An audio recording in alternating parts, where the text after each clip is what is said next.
Let me call the meeting back to order. Welcome to our second day of the Board of Regents meeting.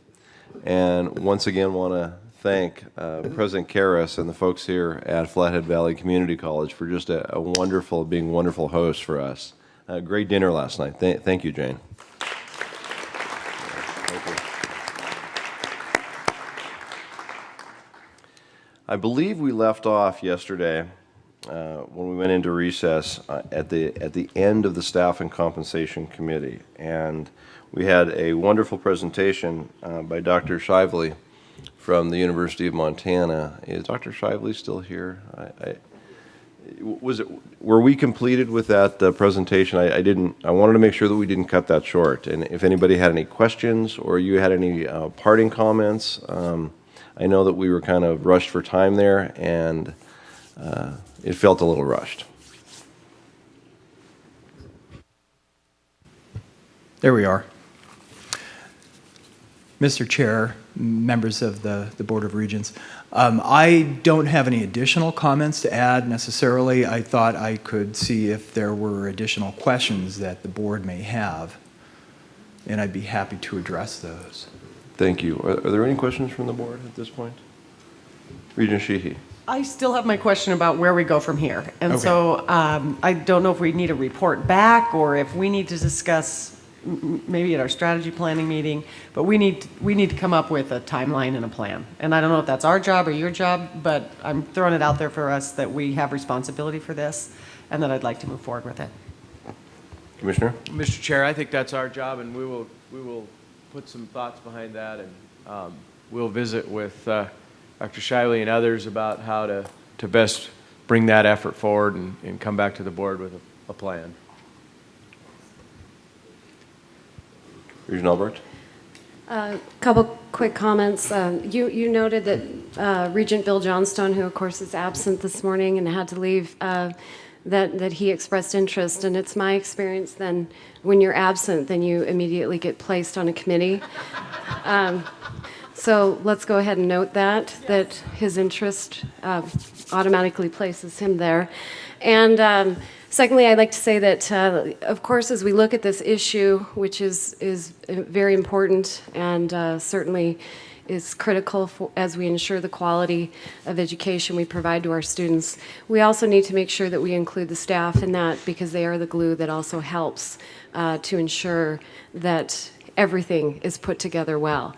And then lastly, I want to somehow better understand how we, as we move forward and we look to essentially reward and provide the appropriate compensation, that we are doing that for our high quality faculty and ensuring that we have the ability to move the folks along who are not really meeting the high quality standards.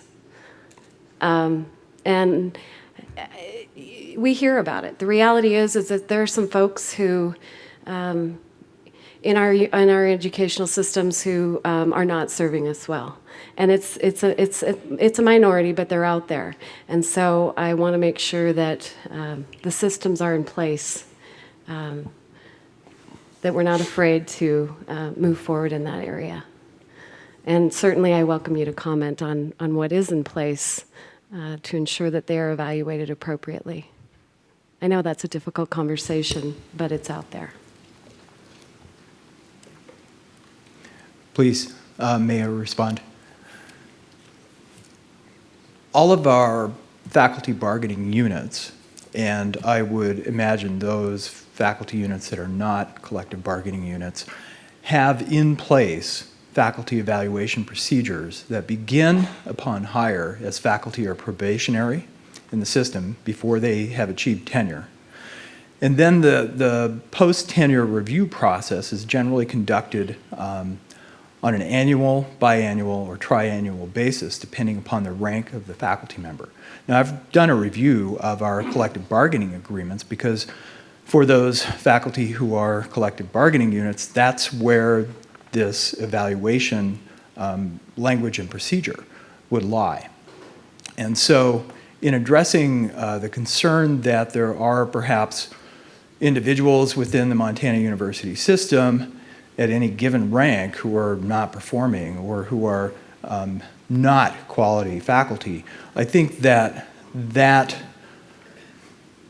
information emerges through the evaluation process. Now, involved with evaluation, it's not just simply evaluation, but there is typically the mechanism where a faculty member who has been evaluated will qualify or not qualify for a cost of living adjustment at the time, well, I guess following evaluation, and when that cost of living compensation becomes available through collective bargaining. And so for somebody who is found to be lacking or not quite meeting standards, and typically standards are defined either in conjunction with university standards and unit standards or in a school setting, if they're found to be lacking or desiring of better quality, then typically there are plans that are developed for the faculty member to improve their work. And they may not qualify for that cost of living adjustment. I think that's about what I could say at this particular point, but I think that there are the controls in place to ensure that faculty are being evaluated. They're being evaluated by students, they're being evaluated by peers, and they're being evaluated by their supervisors.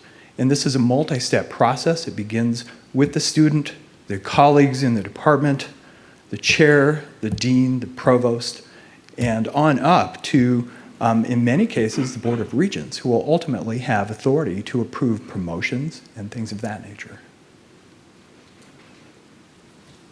Thank you, and I just, periodically we hear about that. We hear that there are folks who are not necessarily being evaluated consistently. Again, it's the majority of the folks that we have throughout the system are fantastic, and I certainly do not want to, deter from that reality. I just want to make sure that consistently we do have the opportunity to evaluate those who are underperforming. Yes. Oh, sorry, you're in charge. Back to you, Chair. Chair Tuss and Regent Albrecht. I just wanted to comment several months ago at one of our breakfast meetings with the Regents, the Montana University System Faculty Association representatives gave an overview of the review process that we're all subjected to on a regular basis. We talked about tenure and what that really means, and there really is no such thing as not fireable, and that all of us are evaluated either every year or, depending on our rank, every other year or every 3 years, and our performance is based on our particular job description, but typically teaching, research, and service. And in each unit's standards, there are prescribed avenues for faculty members who are not performing or who are performing spectacularly. So the short answer is that we do monitor quality of our faculty, and I think we do a pretty good job of making sure that everyone is performing up to standards. Thank you. Dr. Shively, thank you for this presentation. I think this has been a great conversation. I think from the board perspective, there's no higher priority than this, to be candid with you. And so, as Commissioner Christian indicated, we want to do something, but we want to do something substantive, and we want this to be a true partnership with you to really move the needle on this particular issue. And I sincerely appreciate Regent Albrecht's observation that we need to include the staff in this. That's a critical component that we also need to engage in. So, Yes. So thank you again for this. I would agree. The staff have been considered in early Montana University system salary studies, along with administrators. And it's important to have a good understanding of levels of compensation across those three areas. and to understand what positions may look like classified staff versus administrative staff versus contract professionals. And so that's part of the equation, and that's information that I and my colleagues have been interested in as well. And so I think we could have a wide-ranging study, and we're willing to join with the regents at any time they're available to do so. Thank you very much. Thank you. Thank you. We're now going to move on to item B under the information agenda on this particular committee, review of employment-related legislation and topics for summer and fall. Deputy Commissioner? Thank you, Chairman Tuss. What this item is and what that title really means is to have some level of board discussion and board feedback on precisely this topic that we have been discussing in this committee meeting. So that has included several references to studies and data and dialogue and plans. And I just want to try to, in this discussion, clarify and outline as clearly as I can what we mean by plans, what we mean by procedures, what the law requires us to do in a collective bargaining environment, and so forth, just to try to get some common understanding so we don't have confused expectations. I had a good conversation with Dr. Shively and some of his colleagues and MEA MFT staff yesterday after the meeting, and we're really on the same page. We are at the point that we find ourselves every May of an odd-numbered year after a legislative session, where now the Board of Regents staff, people across the university system, are about to engage in collective bargaining in 25 different bargaining units. We'll have 25 bargaining teams negotiating 25 contracts. So when the question comes up as to what's the plan and what are we all expecting to happen? Well, the first plan is we will enter into mutually agreeable bargaining agreements on all terms and conditions of wages and salaries. And we will, in September, begin to bring those plans back to the board. So it is our custom, tradition, and goal that at your September meeting you will start to see some settled collective bargaining agreements that comprehensively cover all terms and conditions and compensation. And they will be union ratified agreements, and the board will approve them. And you will see more agreements on the November agenda, and probably by the January agenda we will have 23 out of 25 of the collective bargaining agreements settled. So in the months ahead, the plan will be you will be approving ratified bargaining agreements that are mutual agreements that tell us what is to occur with compensation in the 2 years ahead. So beyond those binding, mutually agreeable agreements, if there is an expectation that there's some other kind of offline sidecar plan or obligation, we need to have a better understanding as to what that expectation is. To our knowledge, there isn't. Those bargaining agreements will represent the comprehensive, full mutual agreements as to what we will be doing with faculty and staff pay for the next 2 years. We have, over the years, studied, we have looked at market data, and we really have never had any disagreement over what the data shows us. We could sign off today probably on a set of data that tells us where we are, but the data and the studies have never produced revenue. And you had the discussion in the budget committee about what your long-term expectations might be for state funding revenue and for tuition revenue. And you had the discussion about how we need to look to the cost side for revenue. So I assure you that when we bring back these collective bargaining agreements to you in September, they most likely, as they always do, will spend more on compensation than the legislature has provided us for funding. They will require campuses to reach down and make some internal allocations to meet those shortfalls for the difference between what we were funded for faculty and staff compensation and what those agreements actually entail. And in many instances, those decisions will require some tough decisions to be made, including some cuts.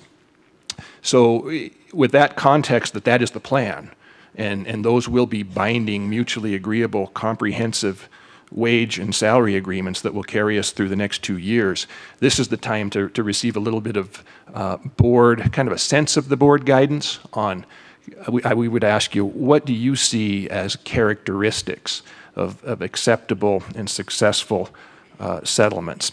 You have 8,500 faculty and staff and administrators and contract professionals across the system. 4,000 of them are in collective bargaining units. So in the months and the weeks ahead, we're going to be engaging in some procedures, and you're going to be making some decisions. And where it all comes together is those collective bargaining agreements that represent mutually agreeable, binding wage and salary settlements. You're going to want to consider those in concert with your compensation considerations for the other 4,500 employees in the university system who are not in collective bargaining units. You're going to be considering the timing of raises and so forth. So it all comes together, starts to come together in the fall when we get those first bargaining agreements settled and a good number of them settled. So the types of questions we have for you in terms of what do you view as successful characteristics of binding compensation agreements when your 25 bargaining teams across the system are out there working hard with our good labor partners. They've got 25 bargaining teams as well. We roll up our sleeves and in good faith we reach these mutual agreements. The characteristics, if the board believes that an acceptable settlement for contract negotiations should be somewhat equitable, have some semblance of equity and a system. If equity across the system is important to you, then that's the time for this sort of discussion where you let us know that that is important.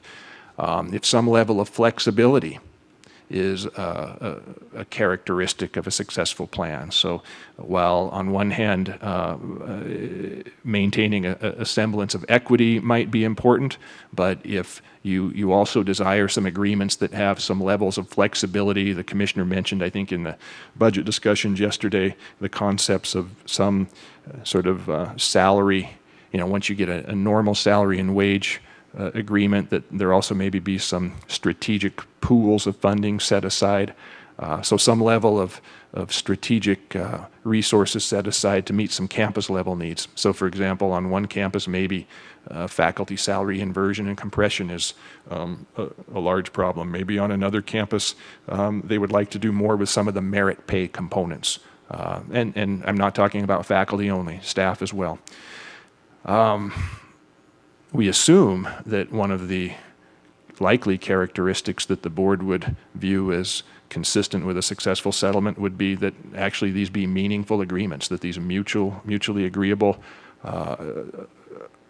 contract proposals that we bring back to you starting in the fall do as much as we possibly can to meaningfully equip and empower our campuses to recruit and retain capable faculty and staff to serve the students of Montana and the university system. So with that, I hope I've at least kind of set it up for you, what the plans are, what they have been, how our system works with balancing the collective bargaining obligations, the large number of employees, some of them in bargaining units, some of them not. And I'll stop and we'll start that discussion, I guess. Thank you, Deputy Commissioner. One of the questions that I'll start out with is using the data, and I'm assuming that we don't have a disagreement about the data that was presented to us during Dr. Shively's presentation. I'm just looking at the PowerPoint and that page on his PowerPoint that was the University of Montana salary comparisons for various levels of professors. You mentioned flexibility. It appears to me that there are certain categories, in this case, of professors at the University of Montana that are obviously closer to their peer average than others. So to me, it would seem as though working toward, having enough flexibility to work toward getting some of those folks that aren't as close to the peer average would be a priority. And I don't know if we've done that and how we've done that in the past, but if you're closer to 93 or 94% versus 80 or 81%, it would appear to me that would be a priority gap to fill. Is that possible within the context of these collective bargaining conversations that you're having? Mr. Chairman, it is. It is. If we are able in collective bargaining to provide for some specialized resources like we have for inversion, compression, market. We have done that in the past, and those are exactly the types of pools that have been successful, have not reached as many faculty. In this case, we're talking about a faculty contract, not reached as many folks at one time as we would like, and have the reason, because of resource issue. But that's exactly the way we could approach it. I would say this, and Dr. Shively can even tell. I'm sure we would agree on this, that I agree with everything in that report, and I think it's well done, and it's why it's a pleasure to work with Dr. Shively and his colleagues, and it is always a meaningful and insightful and learning experience when we have the opportunity to look at this data. I'm sure he would also tell you that 500 plus faculty on Dr. Shively's campus, many different disciplines. So these are the averages by rank, and in some disciplines we might be more competitive than in other disciplines. But then when you fold in the inversion and the compression issue, that's the other type of factor that makes it complex, because you could look at someone who maybe, these are called compa ratios, you could look at someone who's closer to their market than another faculty member on campus, but someone might be closer to their market, but they might be severely inverted. So then sometimes maybe it's an inversion or compression fix that has to go towards someone who's actually closer to their market. So it's a complex soup. The discussions and the analysis are at the campus level. And I think as a system, at least at the commissioner's level and the board level, if you give us guidance that says we should try to provide the resources and reach agreements that will let campuses deal with the needs, then we have the campus level analysis with the faculty as to actually what needs should be addressed first. Do you believe that what we're seeing here from University of Montana is fairly representative of what we would see at most of the other campuses in the system? I do. Thank you. Let me open this up for questions or comments. Regent Krause. Yeah, just a couple of comments. I think I've been through it twice and voted for one of the budgets. So you've frozen tuition for 2 years, and you know your state number, so you kind of have the revenue side pretty close. I mean, the tuition will be plus or minus 1% or something, but you pretty much know those. As you said, you're entering into the bargaining phase, and you suspect those are going to have raises involved with them, just like on the state side. So, so how do those fit just in the revenue numbers that you have? That's a question, right? Do they fit into that? Just the numbers that you have, or will you somehow say we're going to cut, as Deputy Commissioner McRae said, will you somehow cut some expenditures, or ask the campuses to cut expenditures to widen the amount of money available for raises? I think that's a question, a policy question. And then do you give small raises and then create a large pool with the rest of the money to try to deal with inversion and retention and strategic issues that you're talking about today?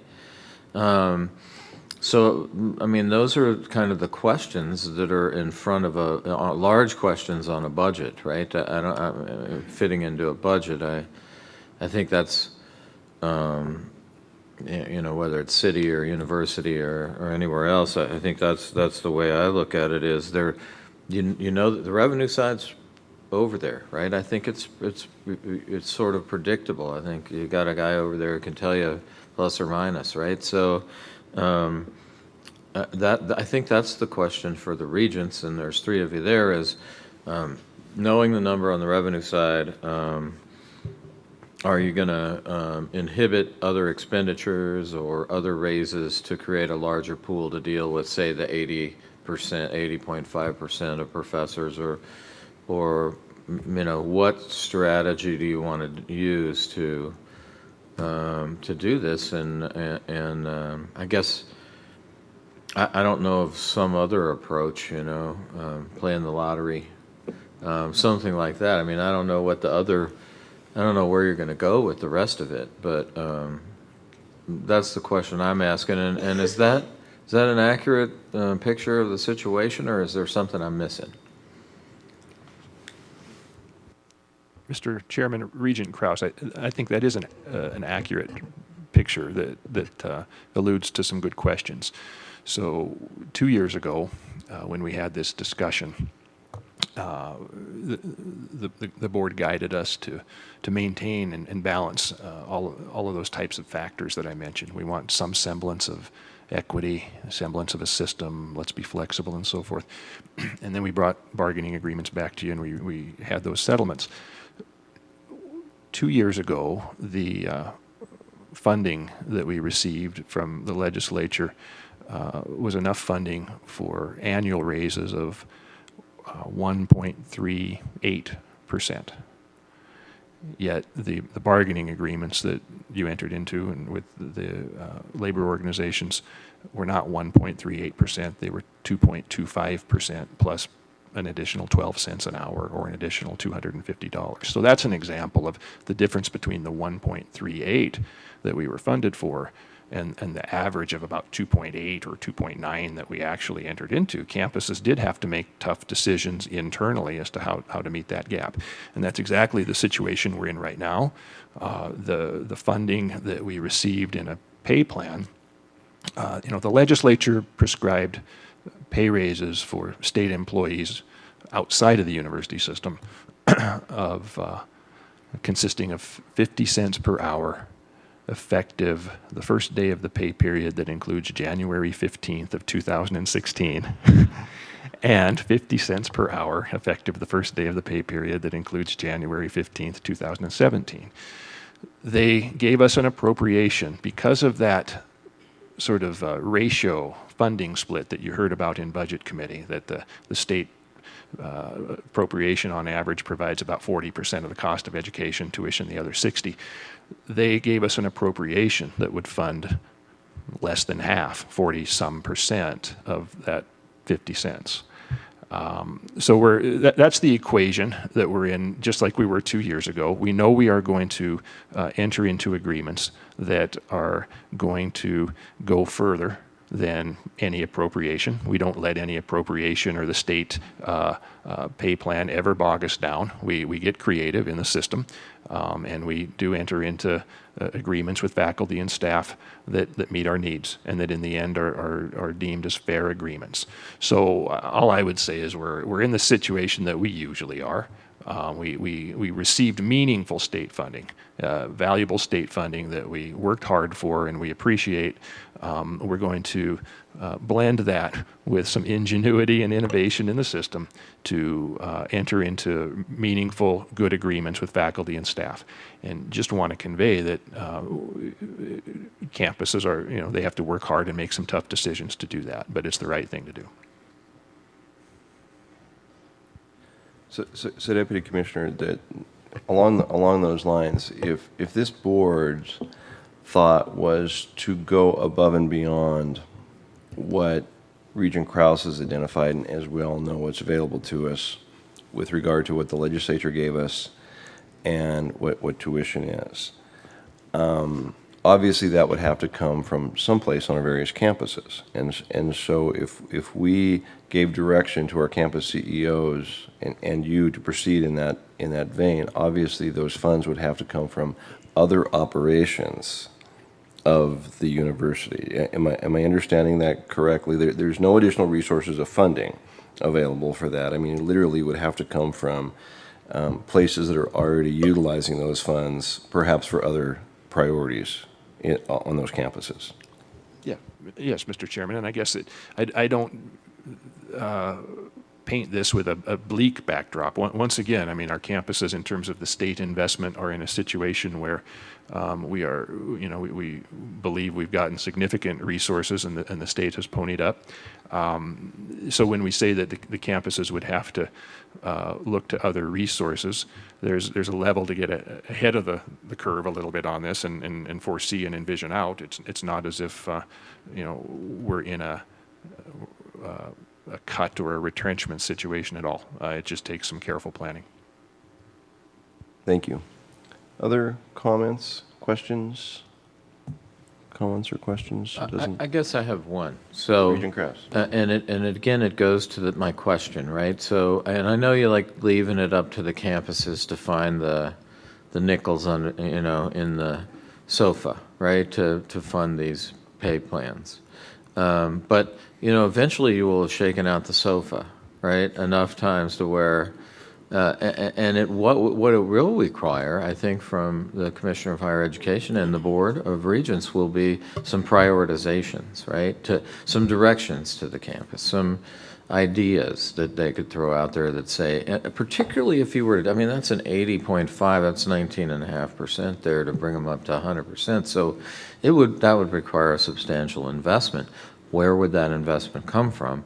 What would that direction look like, And I'm grateful to the legislature and to the regents for their decisions, for additional funding and for tuition freezes. Those are outstanding outcomes, in my opinion.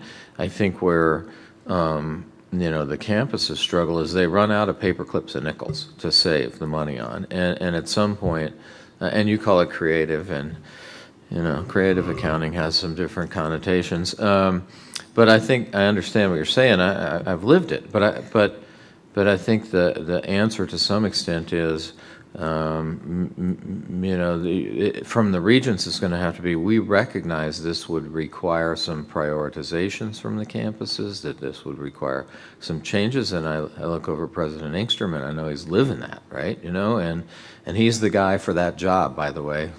Thank you for living that and owning it. I appreciate everything you've been saying. But it is whether it's in good times or bad times, what we're describing is a difficult thing. And I guess that's what I would say is,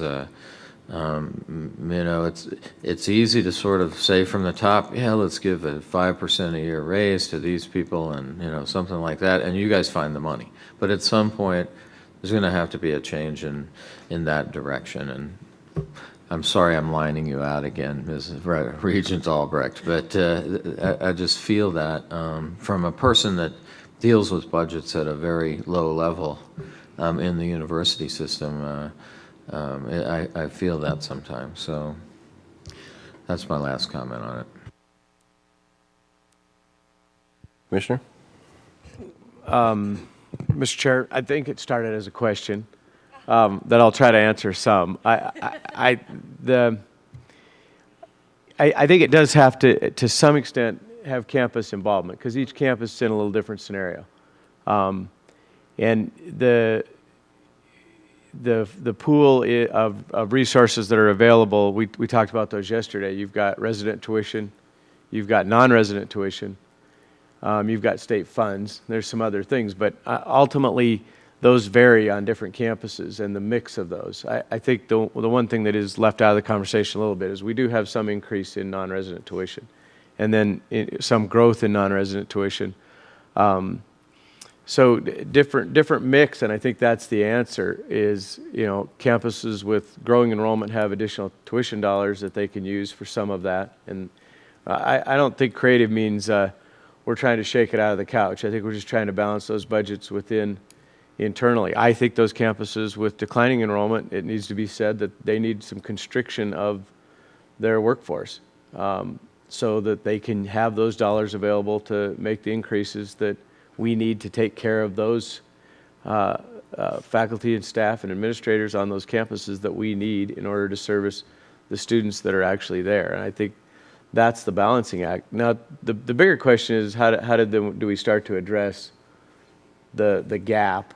To Dr. Shiley's presentation, that is a significant problem, and that I don't think there are resources there. Even this pooling concept that we've done for the last few years with lack of additional state support or tuition dollars, those have been shaken out of the couch, and unless we look at some sort of truly reprioritization, I think that that's a significant challenge. And I think that's one of the things that Bill Johnstone continues to talk about is looking at that priority structure and deciding if we need to change that. But that's the kind of direction that I think we need to know. Are we looking at adjustments that go across the board? Are we looking at much more strategic adjustments? How are we going to deal with that? I think the really short answer to your first question is it never quite fits inside of what the state pay plan is within our structure. We've never really gotten comfortable with that, and so it always requires campuses to look internally to reallocate some funds when needed, or to look at those funding sources of tuition or non-resident tuition. Thank you, Commissioner. Further comments or questions from the board?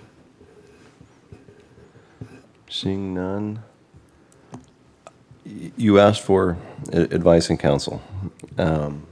My sense is that the advice and counsel that I would give is just simply one regent, is the same that perhaps you collected from this board the last time that we had this conversation, in terms of being fair, but adding the flexibility where it's possible to do that, to address some of the issues that were presented to us during this presentation. I mean, I don't know where else we would go. I think that that's where we need to go. How we get there is another topic entirely. We're running out of sofas. So, but it's an absolute priority for us to do this and to do it right. And I know that this will be an ongoing conversation over the summer, and we're going to be having conversations about this certainly at our next meeting as well. Is that helpful? Mr. Chair. This gives us good guidance that I think will allow us to do our work and start to pursue some mutually agreeable, good cooperative agreements to bring back to you. If I could, I'm sorry, one more thing. There is always the back seats of motor pool cars. No, that's not the one. I think you probably have on the staff level, there are probably strategic or critical areas of operations on the campuses that each campus is identifying that have needs. Let's pick one. Let's pick IT in Bozeman, just for example, where vacant is the most popular employee name.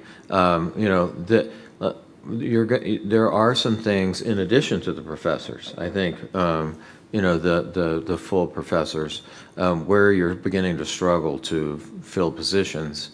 And you may have to look at how those fit in with, strategically, with how those fit in with the classified and also sort of the professional across the board, and how that fits in. Because one of those fails, if everybody's vacant, then, everything grinds to a halt. So, I would ask campuses to tell you where those critical choke points are, and think about that as well. And that's my last comment. Thank you. Commissioner? Chair Tess, something just came to mind, and I think one of the extreme challenges that we have as we talk about prioritization, you got to remember that 78% of our budget is about people. So it's not like some businesses where we could leave the lights off for a few minutes and fix this thing. When that percentage of our budget is about people, then helping one person has an effect on others. It's almost impossible for that not to be the case. And so that makes this a challenging conversation for sure, and will need to be part of those good discussions that we have along the way. Thank you, Commissioner. Thank you. I've said it twice, but I want to say it a third time. I really want to thank the faculty and staff for engaging us in this conversation. I know that they're doing it not only for themselves, but for their colleagues that are turning the wheels in the university system every single day to help students in our state. And so I sincerely want to thank the staff and faculty that are part of this very important conversation. Thank you. President Engstrom.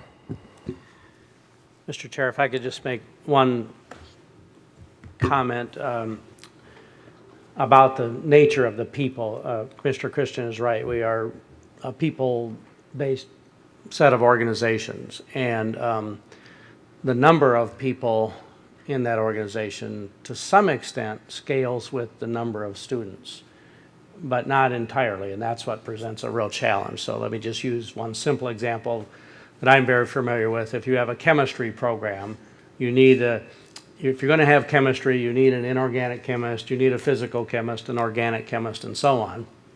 And that doesn't necessarily scale to the number of students that you have in those chemistry programs. And that's what presents a big challenge in adjusting your workforce to the size of the student body that you're working with. They're not all the same kind of people, and so you can't just necessarily, if you increase 3% in student body, you can't just necessarily increase your workforce by 3% or decrease, and so on. There's sort of a quantized nature here.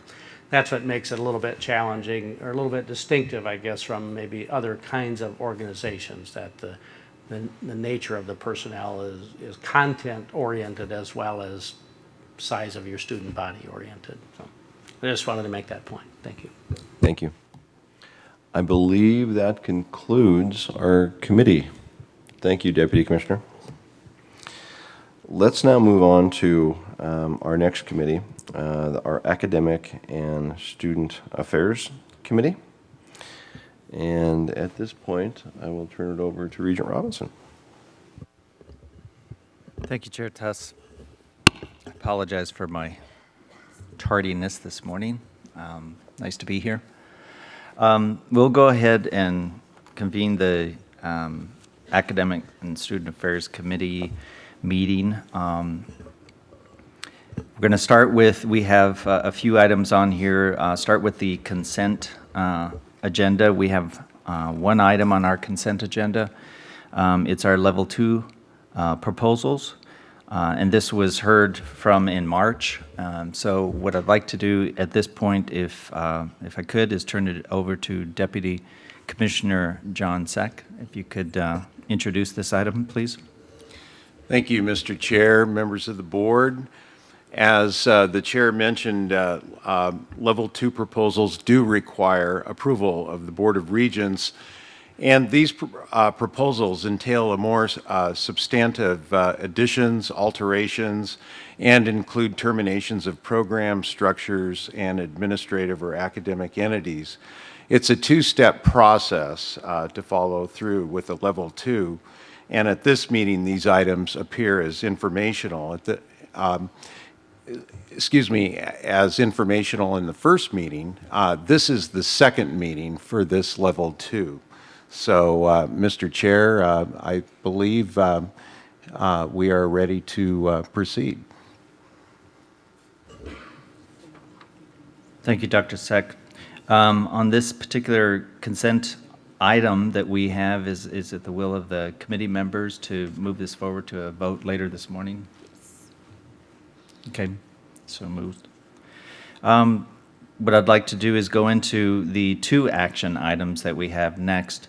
Our first action item is the Veterans Choice Act amendment, and it's a policy item that that we have regarding an amendment. So if Dr. Seck, if you don't mind speaking to this item. Thank you, Mr. Chair, and the MUS Director of Student Affairs, Ron Muffick, is prepared to introduce this item. Thank you, Dr. Seck, Chair Robinson, members of the board. Action item A, we have 2 action items today. One is the Veterans Choice Act amendment to a policy, and then the other one is the Montana STEM Scholarship Program. Action item A is related to compliance with the Federal Veterans Access, Choice, and Accountability Act. It's a federal law that was passed by Congress in 2014, effective for periods of enrollment beginning July 1 of 2015. Provides resident tuition rates to veterans and dependents who meet certain criteria under Section 702 of the Choice Act. You recall we had an informational item on this at the March board meeting. We went into quite a bit of detail. Non-compliance would result in, non-compliance by the system would result in a loss of $15 million in funding from the VA, as they will disallow programs that do not comply. What we're doing is we're adding an exception to the residency requirement that's in policy 940.1H1E. And it simply just states that a qualifying individual under section 702 that lives in the state will be an exception to our residency requirements. You can look at the item, you can look at the change in the policy, and if you have any questions, I'm certainly available. Thank you, Mr. Muffick. Are there any questions from any of the committee members regarding this item? I just have two comments, and Sure. There's a shock, huh? Thank you for doing this right? Thank you for writing this policy the right way. And I think what this tells veterans anywhere, that if you're a member of the armed service and you're sleeping in a tent in Afghanistan or a submarine in the Indian Ocean, you're sleeping in Montana. And we want you here. And I really appreciate us doing this the right way and making that statement. So thank you, Commissioner and staff, for writing this way. I really appreciate it. Thank you, Regent Krause. Any other comments from the committee or the board members? See none, we'll go ahead and what I'd like to do, though, is find out from the committee if it's the will of the committee to move this item forward for a vote as well. All right, thank you. Moving on to action item B. Mr. Muffick, I think you're prepared to cover this as well. I am, Mr. Chair. Thank you. Mr. Chair, members of the board, action item B is related to the Montana STEM Scholarship Program. It is a new policy, policy 501.4. This action item authorizes new policy to implement and administer the program. The Board of Regents and the Commissioner's Office specifically are named as administrators of this scholarship in the bill and in the subsequent Montana Code. We're prepared to administer this scholarship already. Our Office of Student Financial Services has already done significant work on this. We've developed the application process, notified high school counselors. We're working with the campus financial aid officers closely to make sure that everybody's on the same page, and that we get the word out to the high school students that this scholarship is available and that we can award it. We received $400,000 for this year. We had a short time frame in order to implement after the legislative session and get it awarded before this academic year, but we're confident we're on top of that and ready to move forward. You have a link to the policy as well as a link to the website that we've developed for you to take a look at. Deputy Commissioner Trevor covered the majority of the details yesterday, but I'll stand for any questions related to the scholarship or our administering of it. Thank you, Mr. Muffick. And before we ask for any questions, I want to thank your office for responding so quickly to this. I know this is something that in our last legislative session it was passed and set up, and your quick response is greatly appreciated, as well as the legislators that voted for this. I mean, this is something that certainly will help a number of our students, so I think it's a new challenge for us to administer, but it sounds like we're ready to do so from the Commissioner's Office. Are there any questions or comments that we have from any of the committee members or any of the board members? Yes, Mariah. I was just curious if you could give a brief overview of how you plan, I know we talked a little bit about it yesterday, how we're promoting it in the first year. I know it's new and there's not a whole lot of time until those scholarships need to be allocated. So is that going to be campus by campus promotion, or just how are we planning to do that? Mr. Chair, Regent Williams, we had a two-prong approach to that. Our first approach is we contacted all the high school counselors. We have our scholarship office works closely with those counselors, sent them out an email, referred them to the website, told them about it, made sure that they got it to all the high school seniors, got all that information. The second prong of that is to work with our financial aid offices, providing them a similar email so that they can also inform students and families about the availability of this. In the long run, we're hoping that the lottery will also, we're not hoping, the lottery has actually offered to come with us and say, hey, we've got some money for marketing that we can help get this word out for you in the future. So we're confident that we're getting it out. Yes, Mr. Commissioner?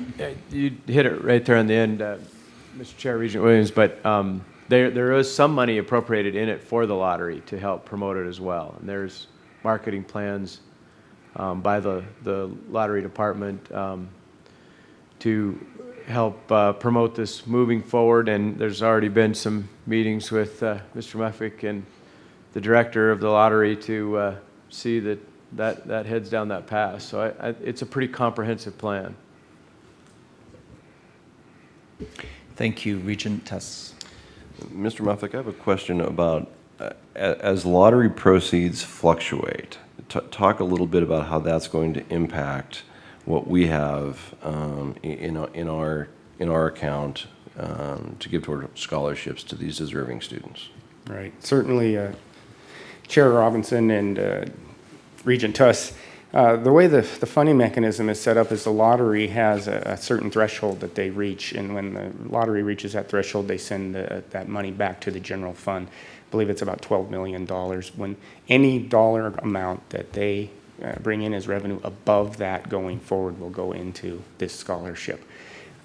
They make estimates that when this thing is fully loaded, as far as fully marketed and has a couple years to get up and running, that we would have about $3 million a year, ideally under this. To me, that seems very a high end, and if that's the case, we'd be thrilled with it. I think it's going to take a couple years to get there. I would imagine would probably be, we got $400,000 allocated this year. We're thinking probably $1 million, $1.5 million next year, and it'll just continue to ratchet up. With that extra money that they receive for marketing, they're confident that they can increase their revenues, and if they increase their revenues, that increases our scholarship dollars. Yes, go ahead. Yeah, as a follow-up question, there's no expectation that the university system, I'm just looking at this from a marketing perspective and marketing the lottery.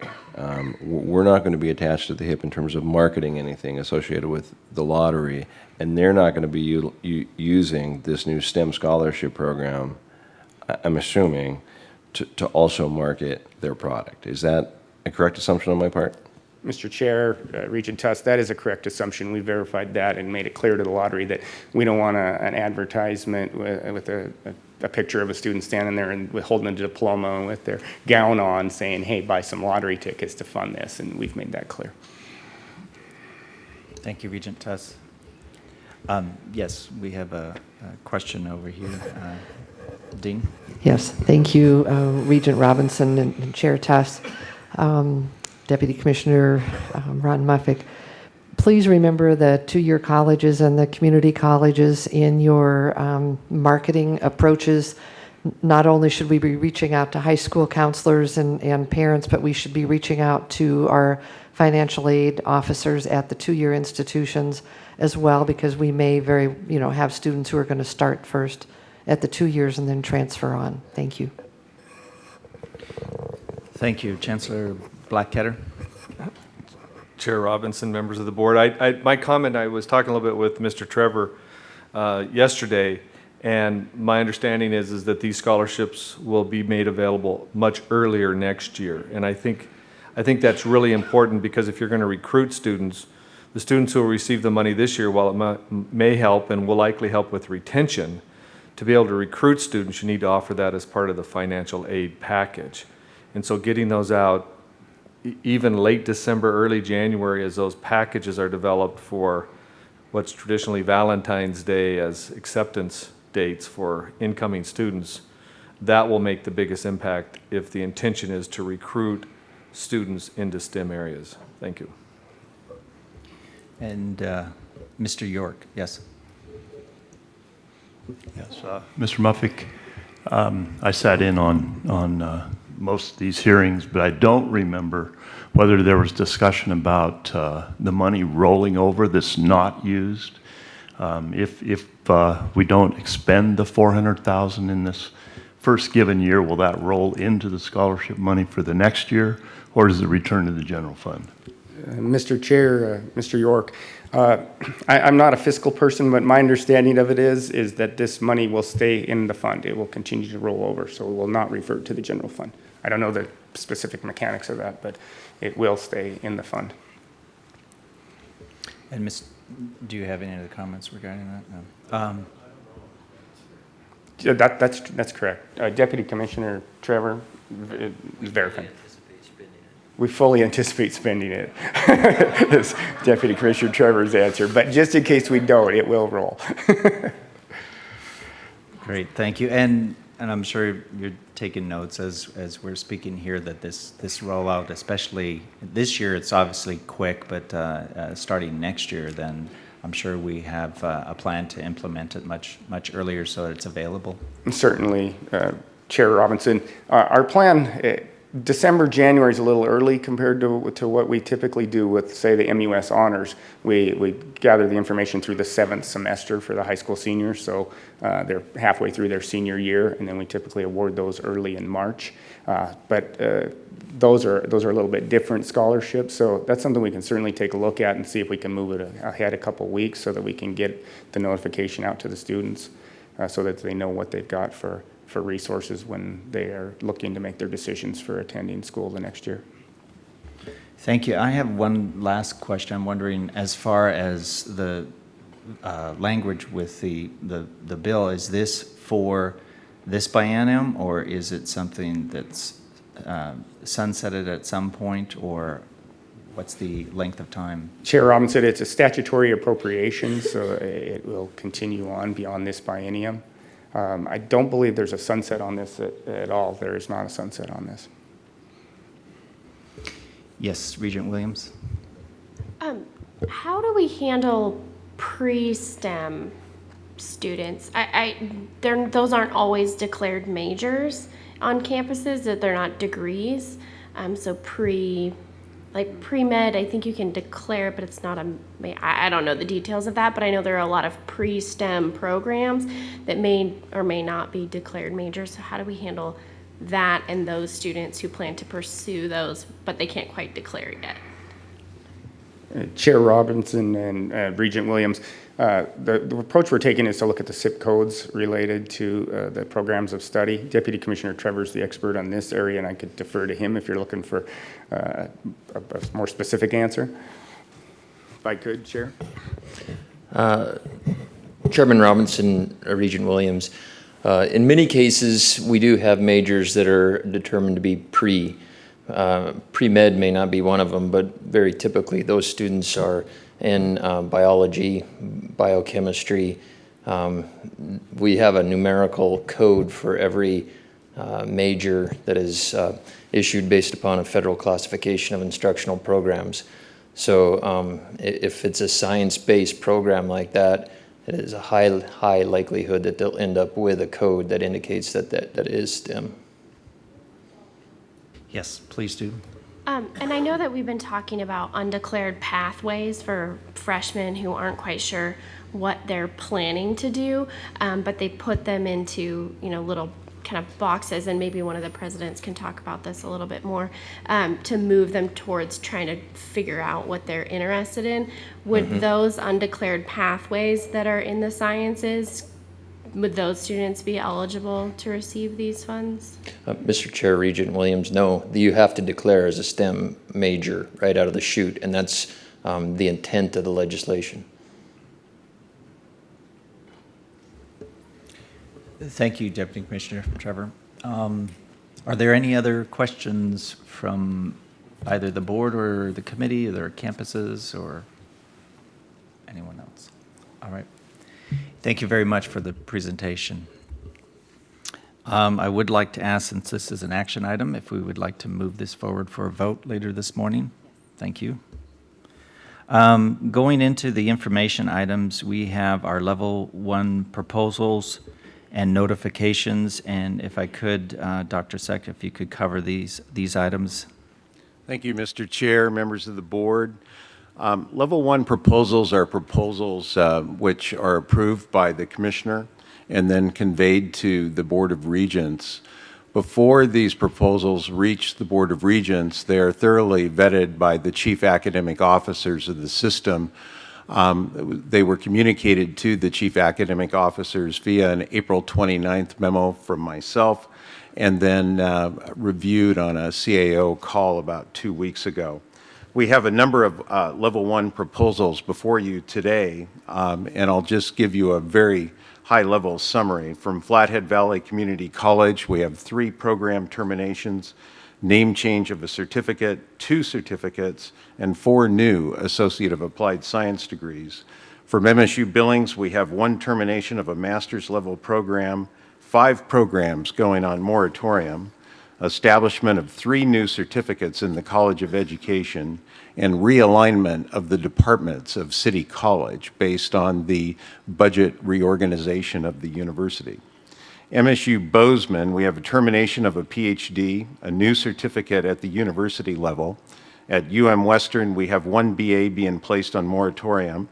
At Great Falls College, we have retitling of a program, modifying of an Associate of Applied Science degree.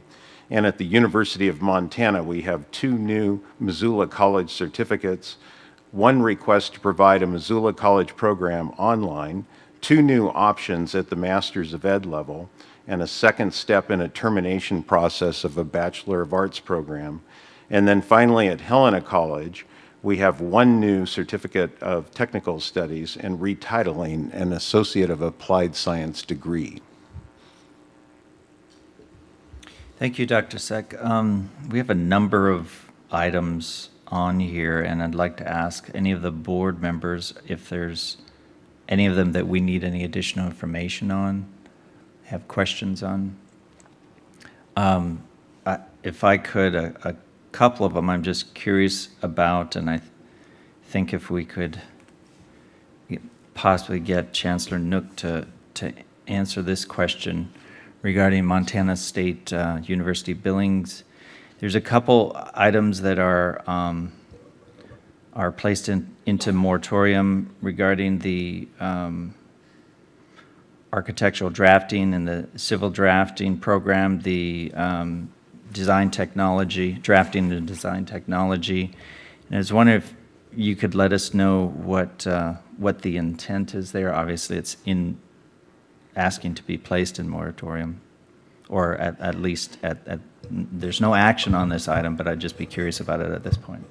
Yeah, a couple comments, especially along those degrees, but also with the option in theater that's in our communication department.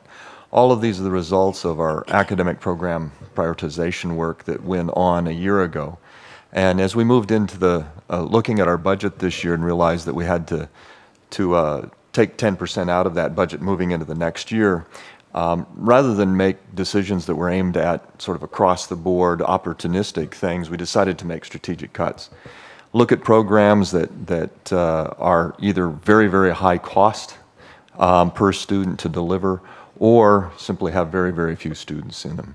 And these 2 programs fall into one of those. The theater program has had very, very few students in it. We haven't had very many faculty in that position either.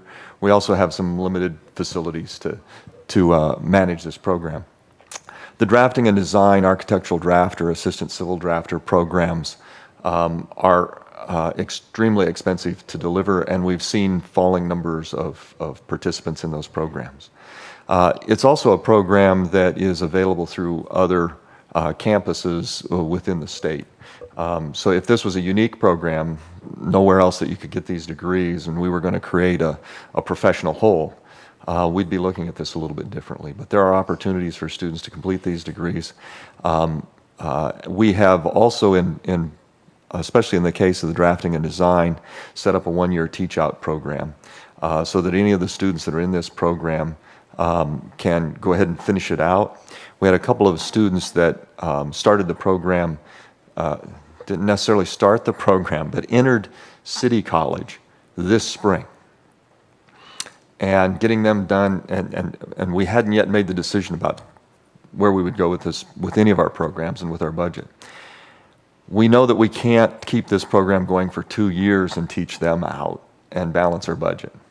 And so we have offered those students the opportunity, if they want to simply change majors and keep going, to move to another school. If they want to move to another school, we're going to return to them the tuition that they paid this year. So we're trying to be true to our number 1 guiding principle in managing this budget, and that's first and foremost limit the impact on our students.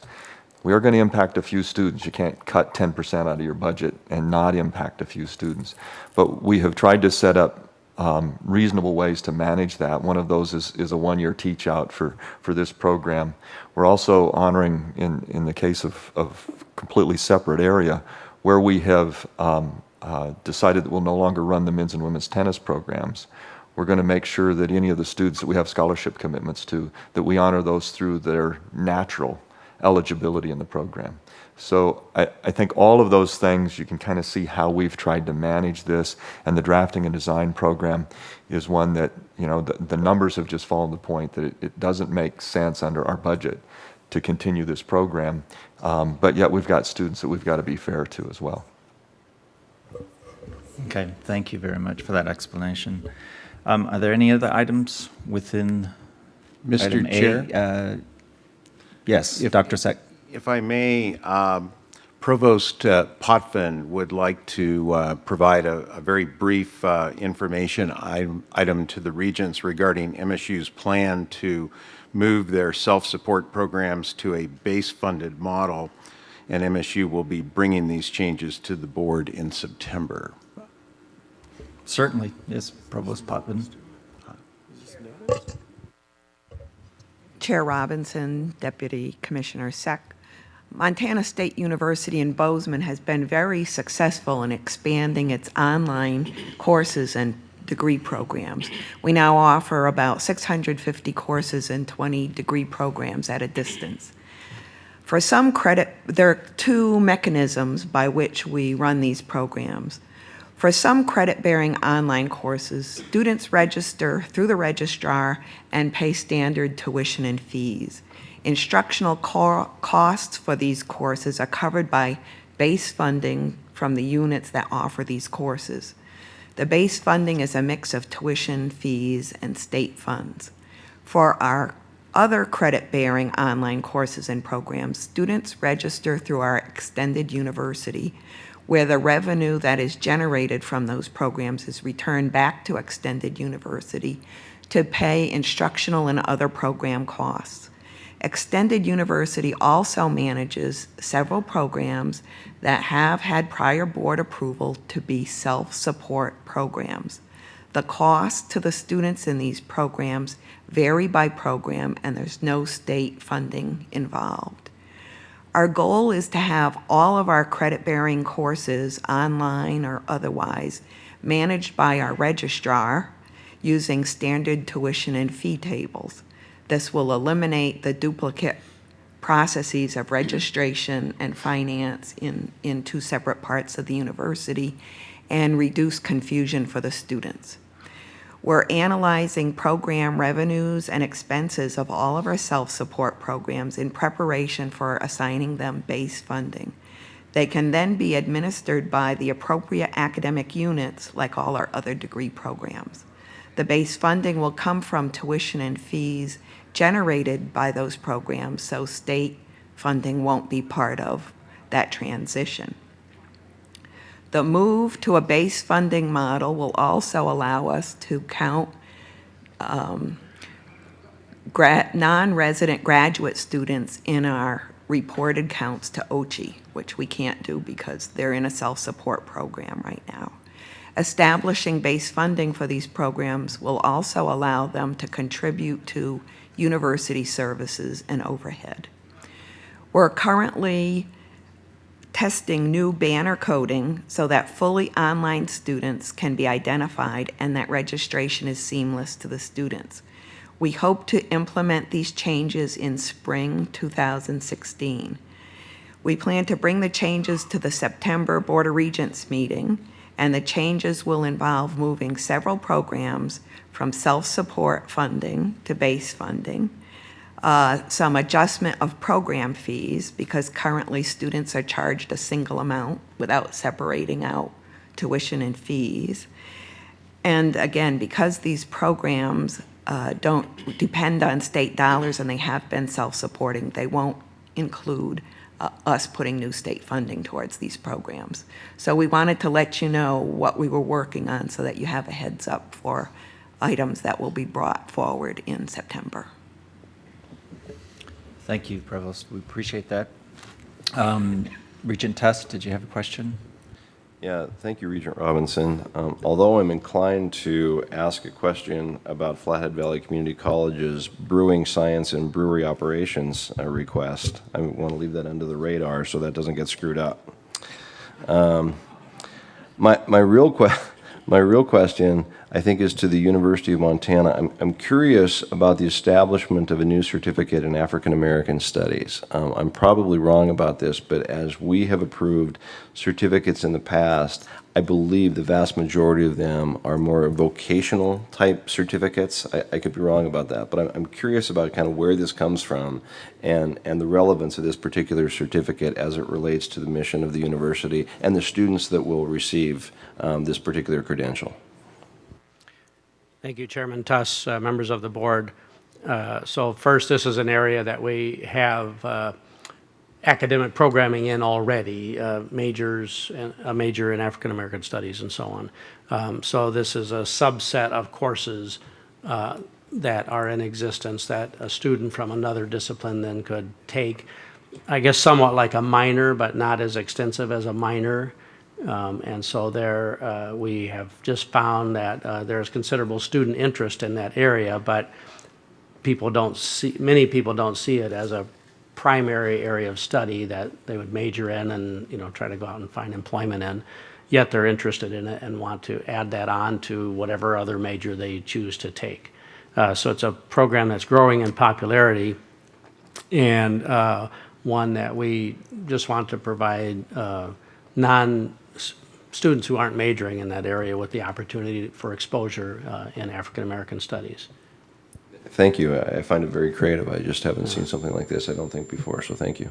Interestingly, we, Mr. Chair, we were one of the first universities in the country to offer an academic program in African American Studies at the University of Montana many years ago. Thank you, President Engstrom. Any other questions regarding the level 1 proposals?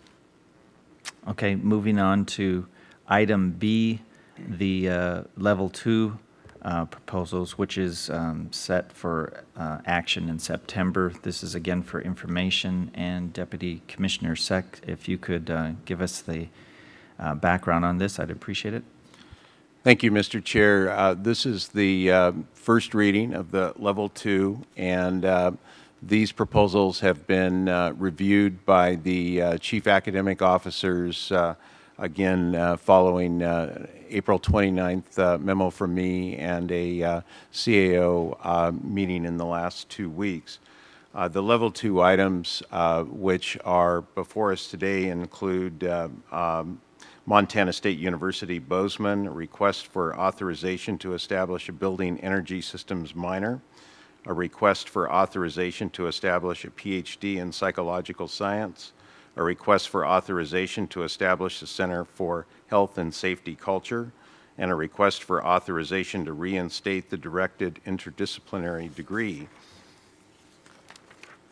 and then a request for authorization to establish a Center for Communication of Science.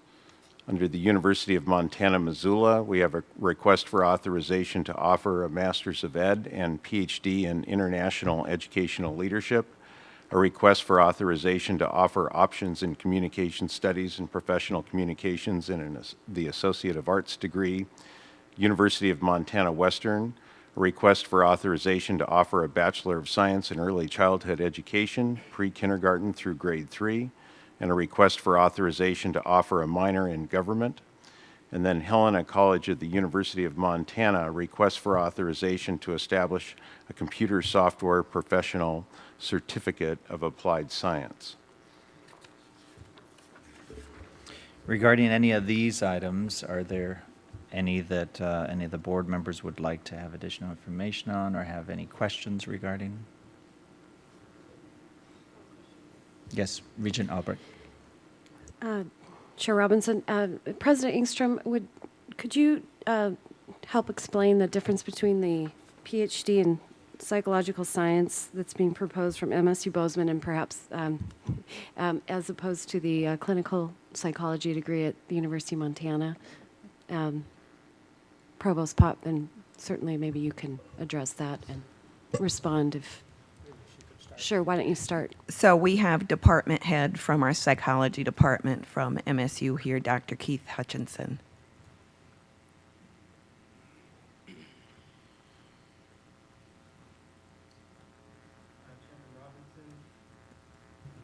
Chairman Robinson and members of the board. Excuse me.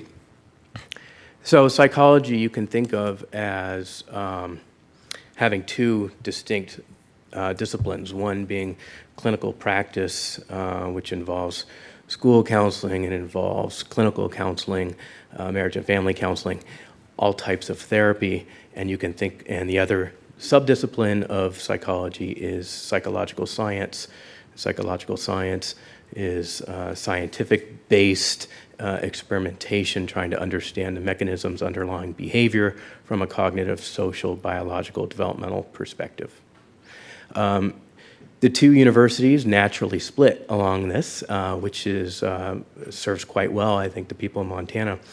The University of Montana, their strength and emphasis is on clinical training for therapy and school counseling. Our training and emphasis is on psychological science. We currently already have a master's in psychological science. Our proposal is to convert that to a PhD.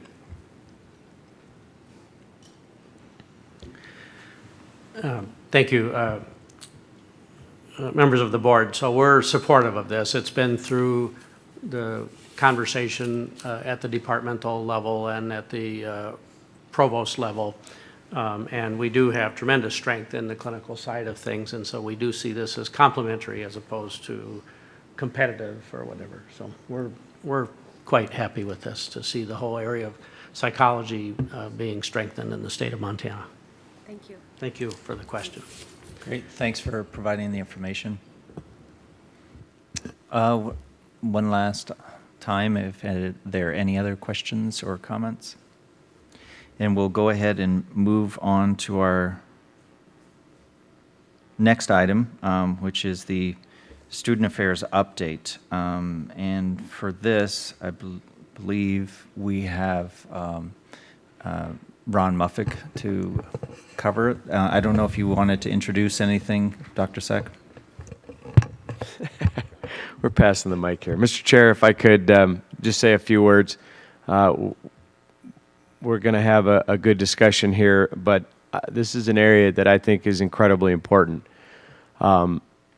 We have had far too many deaths by suicide within our system in the last 6 months. One is too many, and we have had significantly more. Montana ranks one of the highest in the country for our general population, and that holds true and even beyond for our campus population. And I think it's one of those areas that is incredibly important that we enhance the discussion around it. I believe the two presidents on their campuses have been very concerned about this, and there's efforts already underway. But one of the things, I guess a couple things that came to my mind and why we're trying to elevate this to a higher level and a system level is, one, I don't want the training that our people receive and the services that students receive to be wildly different from campus to campus. I think much like some approaches we took on other issues a year ago, we need some consistency to make sure that all of our campuses are served. And I think that's important. And then just sort of the overall complexity of it and importance of it is what we're going to try to address. I think we had a conversation in Bozeman a few days ago about a number of services that we offer, not only mental health, but advising and all kinds of things. And oftentimes, their resources are there. They're abundantly there. They're excellent resources, but we sort of are in the situation where students need to find those. And I think, so on a whole level, we probably need to do better with that. But in this area in particular, these aren't students that are well equipped at the time to come find the services we need. So we need people trained on our campuses and around that are prepared to intervene and help when the situation arises. And so this effort's really sort of driving at that. It is a significant challenge for us, and one that I think is probably overdue on needing our attention, but we will try to put some effort, some mindset, and some resources behind this. Mr. Muffick. Thank you, Commissioner, and Mr. Chair, members of the board. The student affairs, we deal with a lot of issues that aren't necessarily campus issues or the university system issues. They're social issues or cultural issues, things that we don't have a magic potion to solve, and in some cases they're unsolvable puzzles. They're the kind of things that you take a look at, you try and do the best you can to address. And student mental health, suicide prevention is an issue that we've been talking about quite a bit in the last couple of years with our student affairs officers group, trying to determine the scope and figure out where to move forward with this. We have Commissioner Christian's directive and direction now to move forward. Originally, what we've tried to do is figure out, all right, what are all the things that we're doing on the campuses, which there are significant efforts being done on the campuses. Matt Kairos, Dean of Students for MSU Bozeman, will brief you on some of those. And then the other piece we've been looking at is partnering with other entities that can help us through in dealing with these issues. And Carl Roston, Suicide Prevention Coordinator from Department of Public Health and Human Services, is here to help us understand the scope. He's going to provide us information related to national statistics and Montana statistics, and just to help frame the issue. So between Carl helping us frame the issue, we've put together an inventory of all the trainings that are being done on campuses so that we can take a look at that, with the plan being moving forward, looking at a consistent approach to these issues, as the Commissioner mentioned. But in order to get there, we needed to do the legwork first and be able to develop and determine where we're at, what's the scope, where we move forward. So Carl's going to be here. He's the expert for the state of Montana. And he's going to take over here and take you through a presentation, and then at your whim, of course, Mr. Chair, you can have questions then, or we can wait till the end, or whatever your pleasure, obviously. And then Matt and I will talk about what's being done already in the system, some of our plans going forward. Thank you.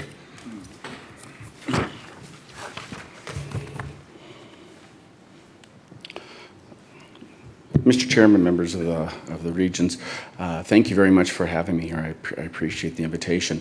My name is Carl Roston. I'm the Suicide Prevention Coordinator for the Montana Department of Public Health and Human Services. And I want to just briefly help, as Ron had mentioned, kind of give you an idea of the scope of the issue, because this isn't an isolated incident and it isn't a new issue. So I wanted to, through the PowerPoint presentation, all of you are receiving handouts that has all the stuff that we'll be talking about, plus a lot more. But first of all, let's just talk a little bit about the scope of the issue nationally. For the first time ever, we now have more suicides in the United States than auto vehicle fatalities.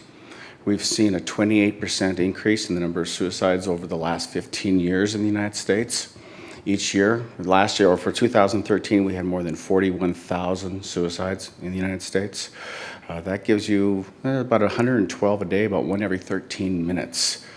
A number I want you to pay attention to is 13 per 100,000.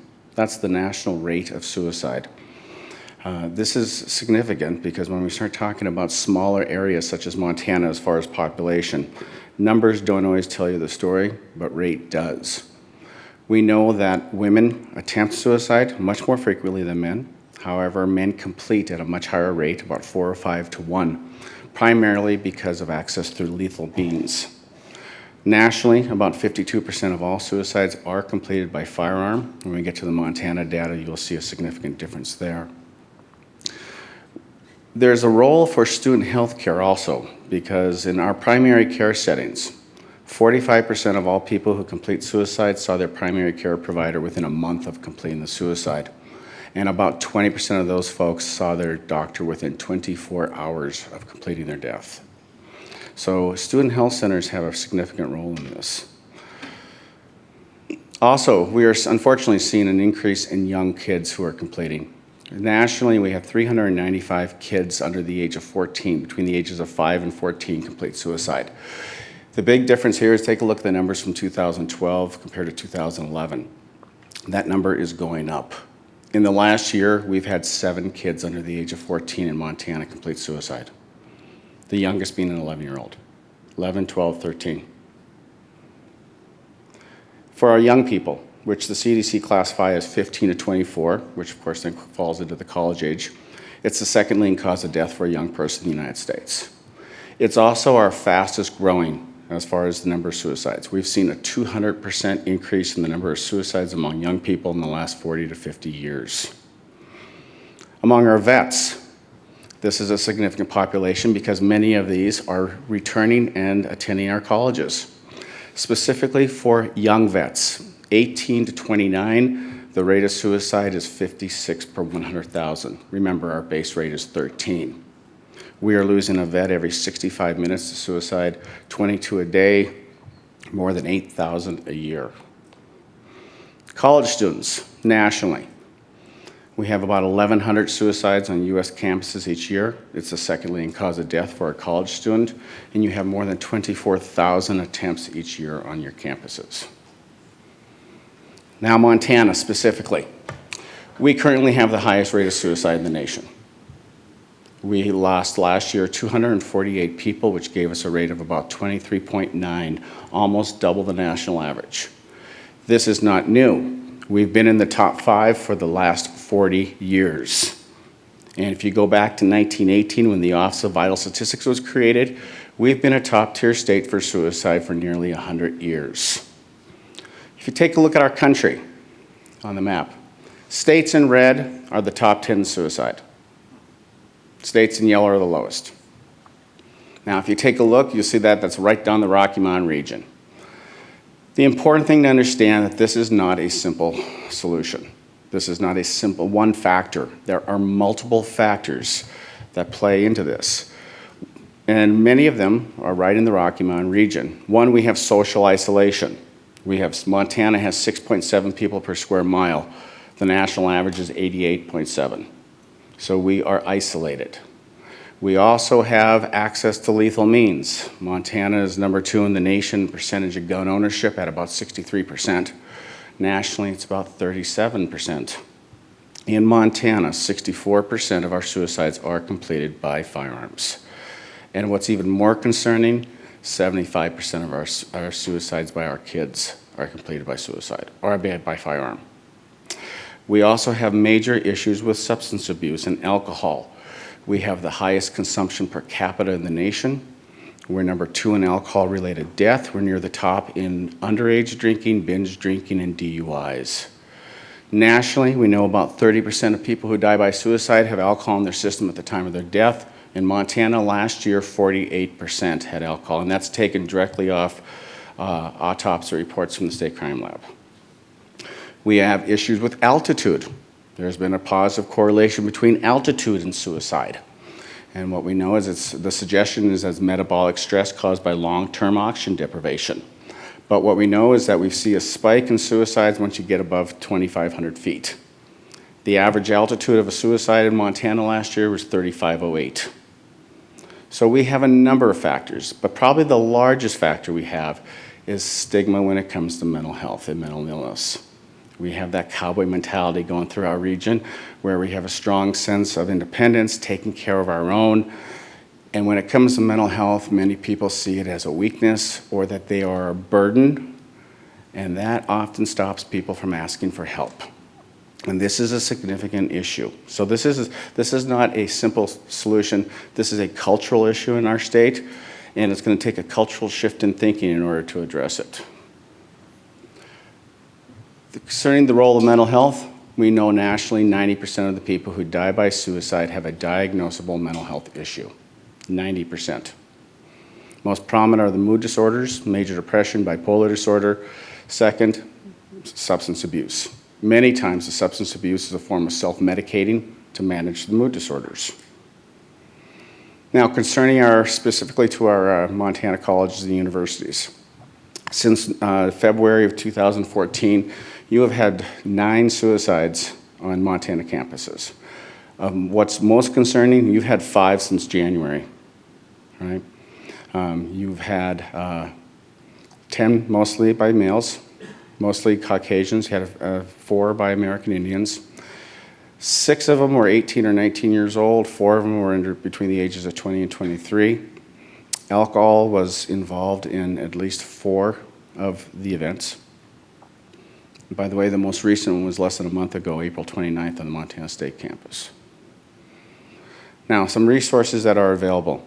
And these are some national resources that we utilize in our state. And then I want to just briefly talk about some possible interventions that I would suggest for your consideration for our campuses. QPR, this is a very simple, very short, less than 2-hour training. This teaches people the warning signs, how to intervene, what to say to somebody who's suicidal, and how to refer them. This is one that we use in our law enforcement academy.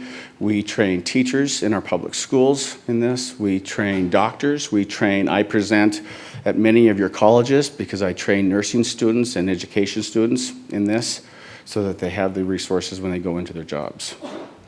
We also have a little bit more thorough trainings. One's called ASSIST, stands for Applied Suicide Intervention Skills Training. This is a more thorough one. We often do this with school counselors and healthcare providers. It's a 2-day training that is available. We also have one called Mental Health First Aid. I actually did one yesterday for the Public Health Department here in Flathead County. This is an 8-hour community-based training that teaches people the fundamentals around mental health.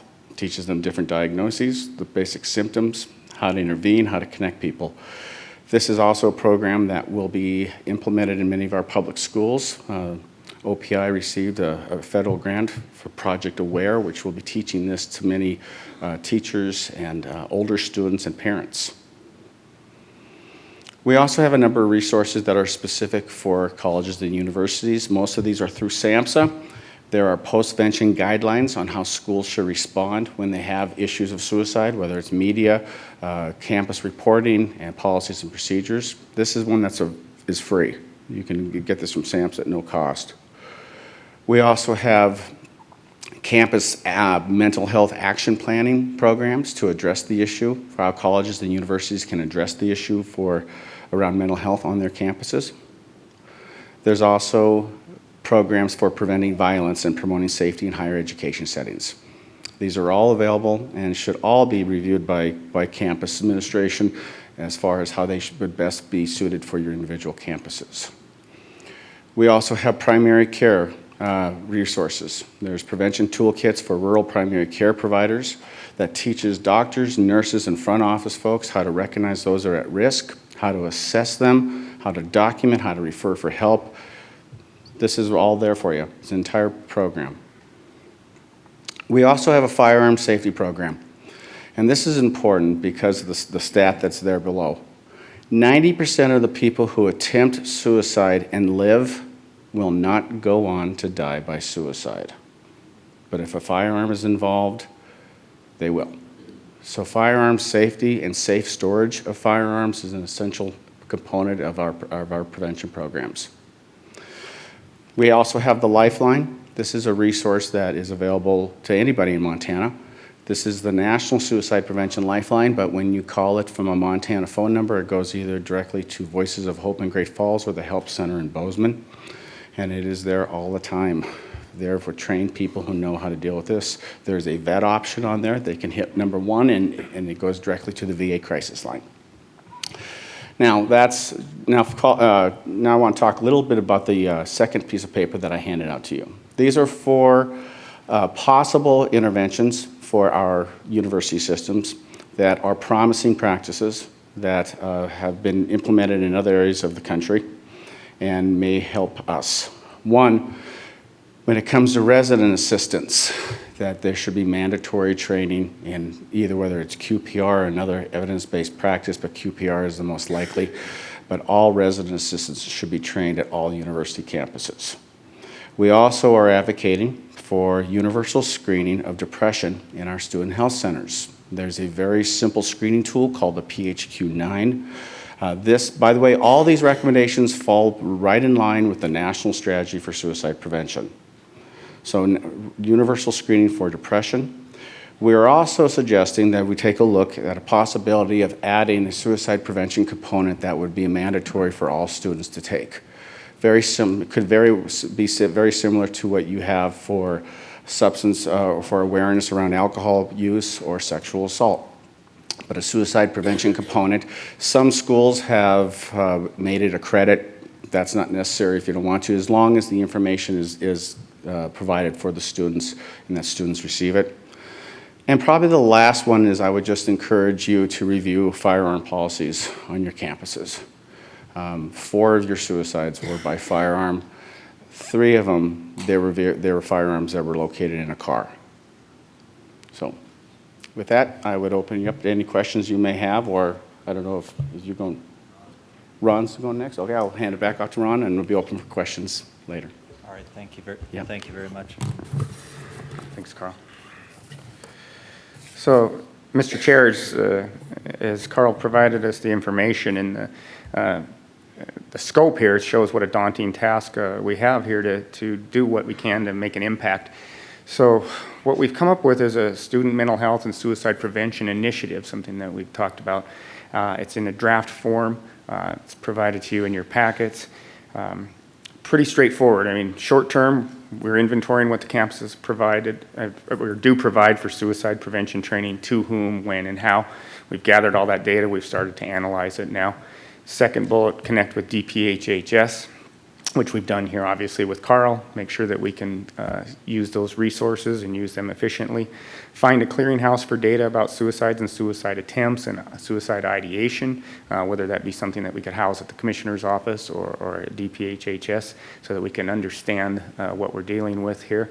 And then a consistent training program, which I mentioned earlier, as far as for suicide awareness, faculty, staff, students, and our goal is to have that in place by the fall. So we're taking an approach of a short-term look at this, let's get something done right away, and then the longer-term approach of looking at student mental health issues in general. We've seen a significant increase in student use of the counseling centers on our campuses.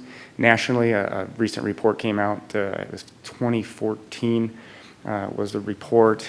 I'm trying to remember the source, but the source said that we're at an all-time high in students who are suffering from depression, 14%, and anxiety at 14%, up from 10% just in 2008.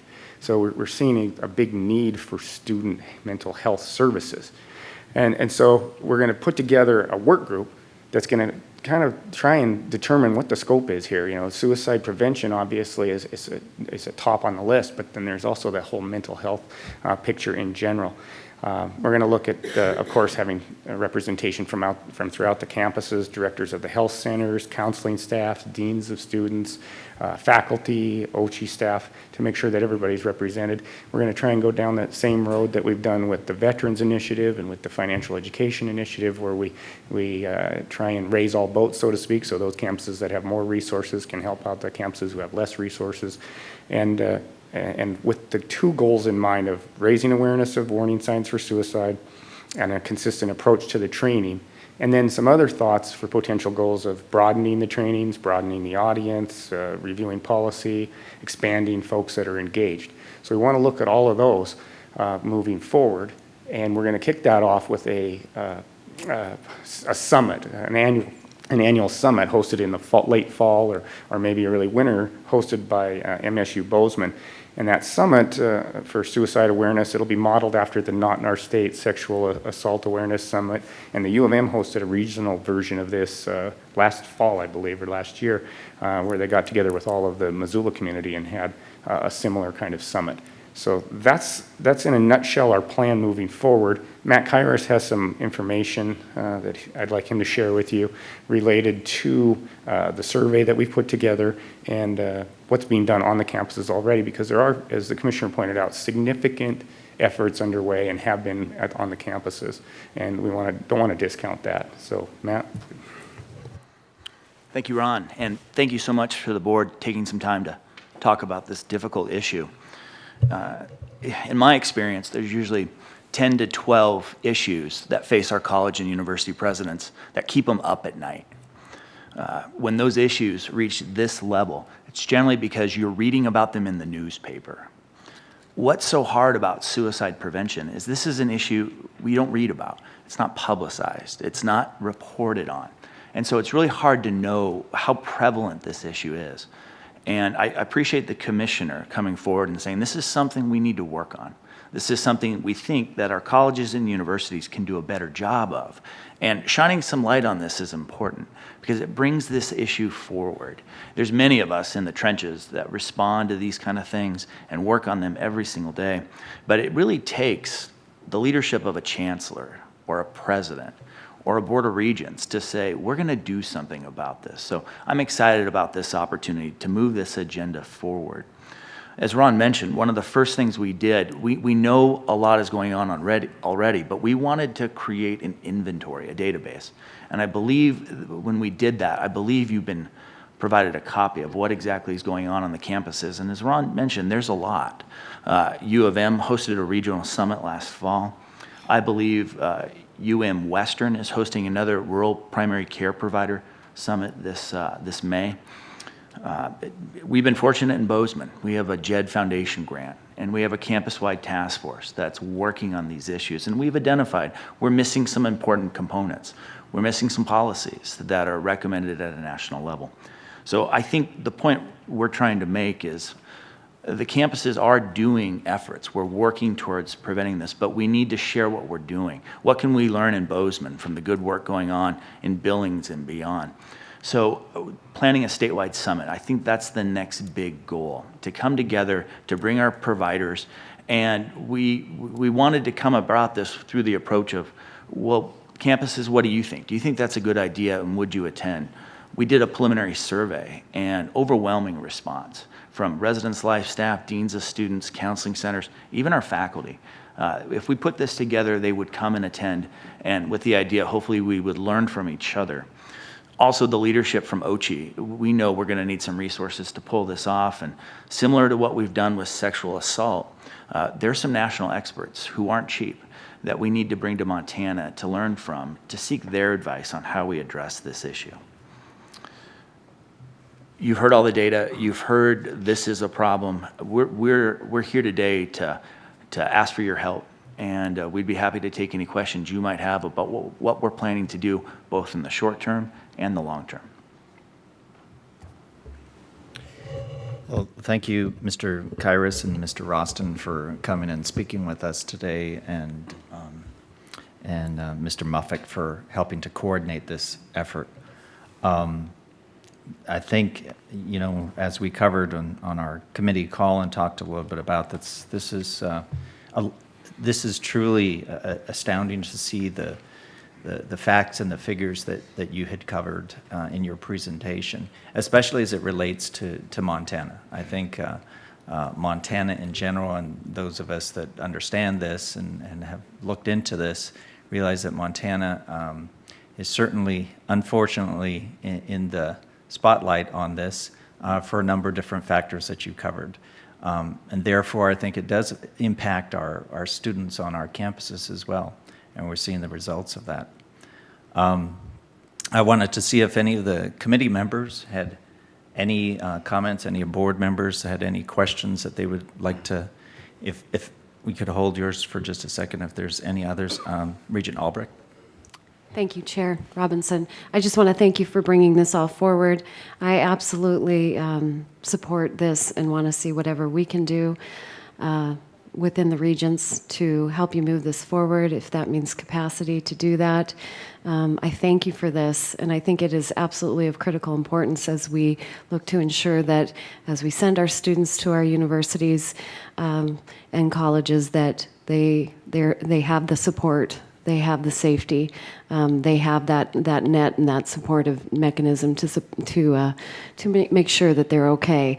I would also note that sometimes as we try to provide try to fix the problem, try to address the problem, sometimes we need to listen to the students themselves as to how to really make sure that that message is getting across effectively at their level.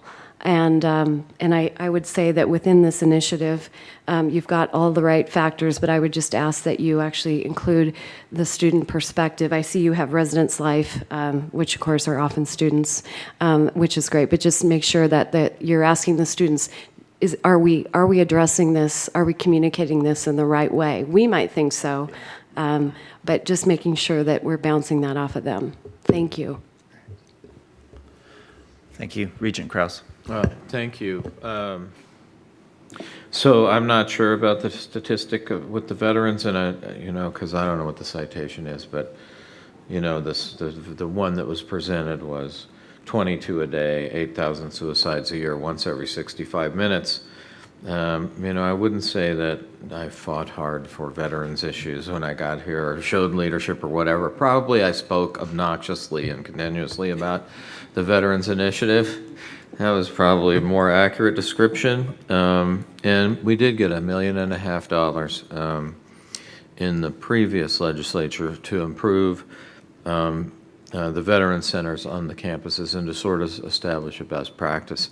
That money wasn't reappropriated. It was one-time money. You recall yesterday my questioning Commissioner Christian about that one-time money. Some amount of that money has been used for counseling, set aside for counseling of veterans. I maintain still that the best place for veterans reentry is higher ed, either 2 or 4 year.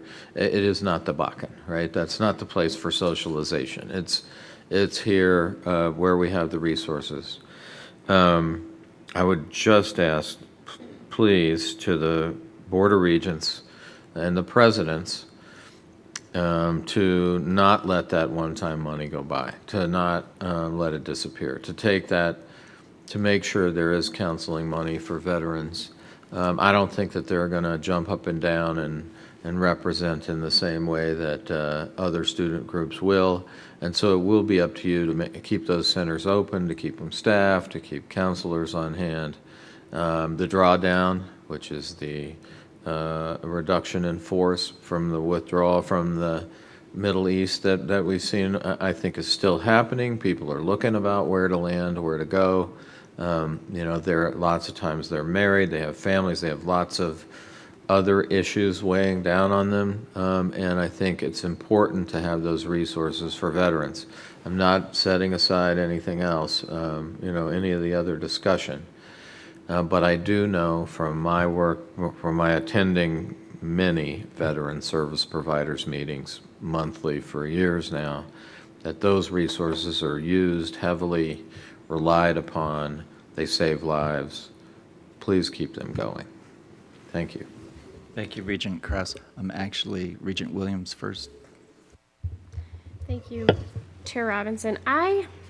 This issue hits pretty close to home for me, and I think everybody can, at least once removed, has a person who's been really affected by suicide in their lives. And I really appreciate this discussion on a statewide level, because I believe that mental health is a systemic problem. I believe it's a holistic problem that has to be solved on a lot of fronts. And when we're confronting the problem, we need to have all of those pieces in place. So I really appreciate seeing that here. I really liked the mandatory training for the resident assistants. I saw that primarily, or the majority of our suicides in the Montana University system were students ages 18 to 19, which would be your residence hall-aged students. And I think that those folks are really, really vital in responding to those issues. I have a question, and I'm wondering if we have any feel for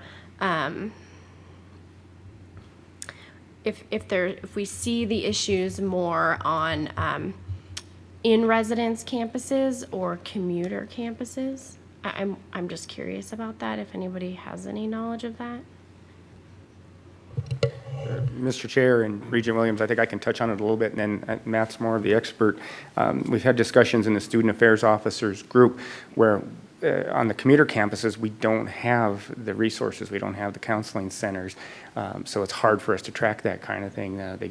We refer out to the general population to seek care from a counselor, and so it's tough for us to measure that. And maybe Matt can talk to that a little bit more. Regent Williams, what I would add, suicide is an issue that impacts all types of people, all types of students. You know, at MSU Bozeman, we struggle with students who live on campus, students who don't live on campus. And we struggle with students who are seeking help, we know have mental health issues. We have students who commit suicide that we don't know anything about.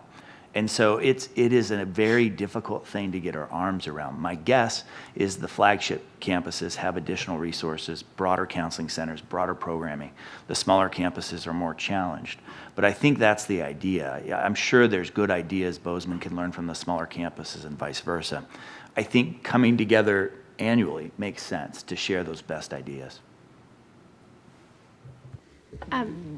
And I just have one additional comment. I kind of want to tag along to what Regent Albrecht was saying in that we want to involve students in the discussion to make sure these things are working. But I also think that there's many fronts to the people that students go to for guidance and for help. And I encourage us to look at all of the people that a student may go to with a problem, because our healthcare providers, those are fantastic, and people may be seeking help from them, but they may also be seeking help from, you know, peer mentors or older students or an academic advisor. And I appreciate faculty members, because that may be a place as well. Or even, you know, the administrative assistant in a department sometimes gets to be the person that a lot of students go to when they have issues in school. So I encourage us to look at the issue on all fronts, and I think it really affects all people. If I could, Chair Robinson, that's great advice, Regent Williams, and maybe Matt can talk to this a little bit, but we did our survey regarding our first summit, and I believe, and Matt can give us the specifics here, but we had an amazing response from all different areas of the campus. Our questionnaire got forwarded all around. We sent it to the chief academic officers, chief student affairs officers, and it got disseminated. And we have a lot of people under the tent that are very interested in this. And faculty I mentioned specifically because I have spoken with faculty who've had students who've completed suicide, and it's been very difficult for them to deal with, and so they want to be involved. Matt, I don't know if you have something more. Only thing, Regent Williams, the only thing I would add in addition to that, the JED Foundation puts out really good reports, and we know when students are in crisis, they turn to students, and they'll turn to student RAs. They turn to the people they know, and that's why, you're right, training students is important, but it's difficult. You know, how do you train 3,000 incoming students? We're trying to on alcohol and sexual violence. How do we get their attention, train them on the signs of suicide? I don't know if you've ever mandated training for faculty, but that's difficult as well. And asking faculty to take some time to learn about this issue, we've got great support from our administrators, but we have complicated systems, so creating mandatory trainings can be difficult. Could I add something? Go ahead. One thing I'd like to add more in support of this is that we know from our work with high schools and student populations in general, other kids recognize the risk much better than we do. And many of the programs that we advocate or implement, especially in our high schools, are ones that not only have been shown to reduce suicide, but increase help-seeking behavior by other kids.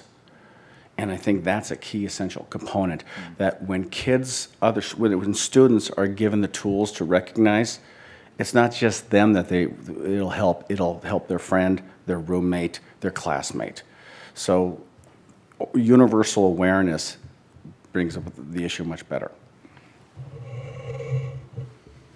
Yes, Regent Sheehy. Mr. Roston, I really enjoyed the comprehensive work that you've done here, and I think in the last year that I've been involved in this, we've really made progress, and I appreciate that very much. I just wanted to add that I saw in the report, the 20-page report, a lot of references to some publications and to the hotline, the tip line, that kind of thing. And I have 16 and 19-year-old boys, and I've never seen them with a magazine, and I've never seen them actually make a phone call. And I think we really need to be careful that we incorporate the new technologies, of which I know nothing, but I've heard Facebook is gone and it's Instagram. Whatever that is, I know how hard it is to keep up, but I think it's really important that we keep up with that. And the other thing is that I have seen anecdotally in the news reports of suicides being prevented over social media, because while I agree with you, Matt, that many people report to their closest friend, I think there's a new trend with young children, young teenagers, or this age group, reporting to strangers via Facebook. I'm down, I'm blue, I'm suicidal. And I think if we could encourage kids who see those messages to send them to either a tip line or someone who can analyze whether that's worth following up on or not, that would also be a healthy thing to do, to train people to look at social media and respond accordingly. So I guess my comment is just, I'm not really that good at technology, but I know that these kids are using these things constantly, and we need to make sure that we've incorporated that into whatever we do. If I may add, Regent Shi, I totally agree. We have active Facebook campaigns that actually reach out and encourage, and Facebook itself has added features where if someone is suicidal, there's a direct connect to the Suicide Prevention Lifeline. We are also working with, through a grant opportunity for our Lifeline to become text interactive and chat. We also have on our, I can show you on my iPhone, there are at least 2 apps that we advocate for young people that, one's through the Jason Foundation, it's called A Friend Asks, and it gives you the warning signs and how to talk to somebody, and then there's a button you can press on your phone that directly connects you to the Lifeline. So I agree with you, and it is something we are moving toward. Thank you, Regent Sheehan. Mr. York. Chair Robinson, members of the committee, this is something that is also we're really active in the OPI arena, the K-12 arena, with this very same thing. House Bill 374 has started out to be a mandatory training for all staff members involved in education around suicide ideation. And then, of course, on top of the ideation is the proper path to get the individual to the right people. Mr. Roston has done an unbelievable job over the years in working to solve this problem in Montana as best he could. We are at this point working with Mr. Roston to put together quality best practices for schools to utilize in training, as well as resource lists that will be similar to the work that's being done by your committees. I would recommend that we stay in contact and that we be able to use information back and forth. Carl obviously is our common link. The bigger thing is, and this is great to see this happening, is that this is a state community problem, and we need to help solve the problem by coming together as a state community and working at this from any and all angles that we can. It's an unbelievable experience to be a school leader in a school that has had a successful suicide. It's something that never leaves a person. And it's just time that we back Mr. Austin in his efforts from a community standpoint. So we are actually meeting Wednesday to start a process at the K-12 level, and I would love to make sure that we stay connected so that we can share resources and ideas. So thank you. Thank you, Mr. York. Any other comments or questions? I just wanted to say, if I could, thank you so much for coming to speak with us today. We really appreciate it, Mr. Kairis. Is that right, Kairis? And Mr. Roston. This is something I think that Regent Williams put it well, is that it hits probably every Montana in one way or another. So it's important that it be in front of us within the work that we do as well.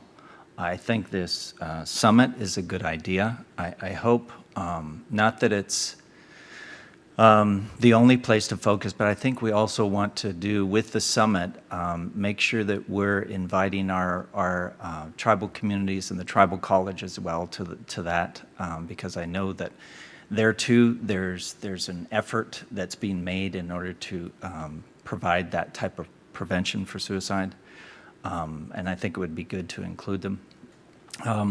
You know, with folks that have that work on this, I applaud you very much, because, like I said, we've all had some type of association with it. I know just last year, my nephew, who was in the armed services, came back from his second tour, and he decided to take his life. He thought that that was a better choice than the great family that he has. So it's baffling. It's truly baffling. And so it's hard to get our arms around. You know, I think it's important in the efforts of awareness that we get it in front of people as much as possible, but getting the positive side of it, of what's possible out there and the resources that are possible, and putting a face to that, because I know that you had spoken about it's hard to really determine who's going to do something like that. One thing I'll say is that, and I just want to include it, is that at one time I considered that, and it wasn't something that I ever would want to see happen, but and I was going to school at the time, going to college.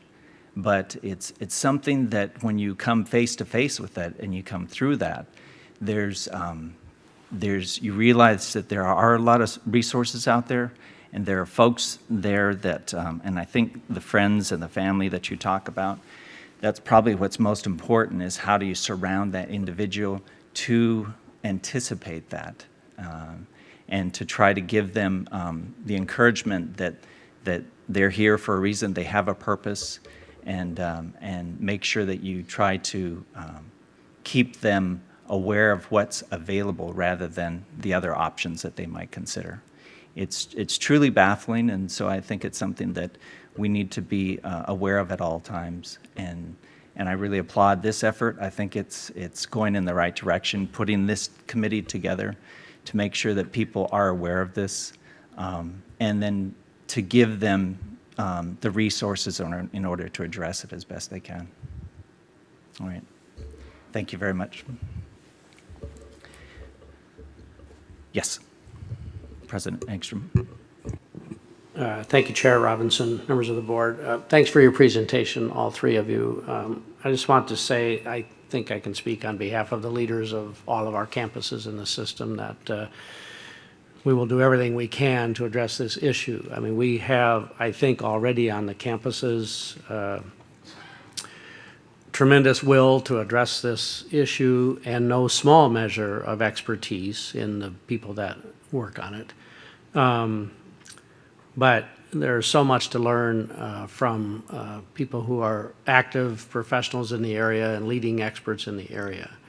One mechanism that we have, for example, on our campus is what we call the BIT, the Behavioral Intervention Team. And their job is to identify students who may be in trouble, thinking of harming themselves or others, or some sort of a behavior that isn't good for anyone. But the fact is, of the recent suicides we've had on our campus, none of them were on the radar screen of that behavioral intervention team. So either we need to know more about how to identify potential problems, or do somehow a better job of bringing those students into the attention span of that bit. So any help that we can get from you or leading experts from around the country, we need to have an all-out effort in that regard. I mean, the will is there, but we need, I think, more expertise. So, thank you. Thank you for your, is it on? Thank you for your presentations today.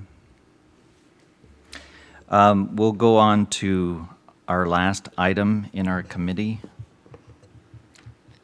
And Dr. Sect, if you would like to introduce this item, please. Thank you, Mr. Chair. Matt, don't go too far away.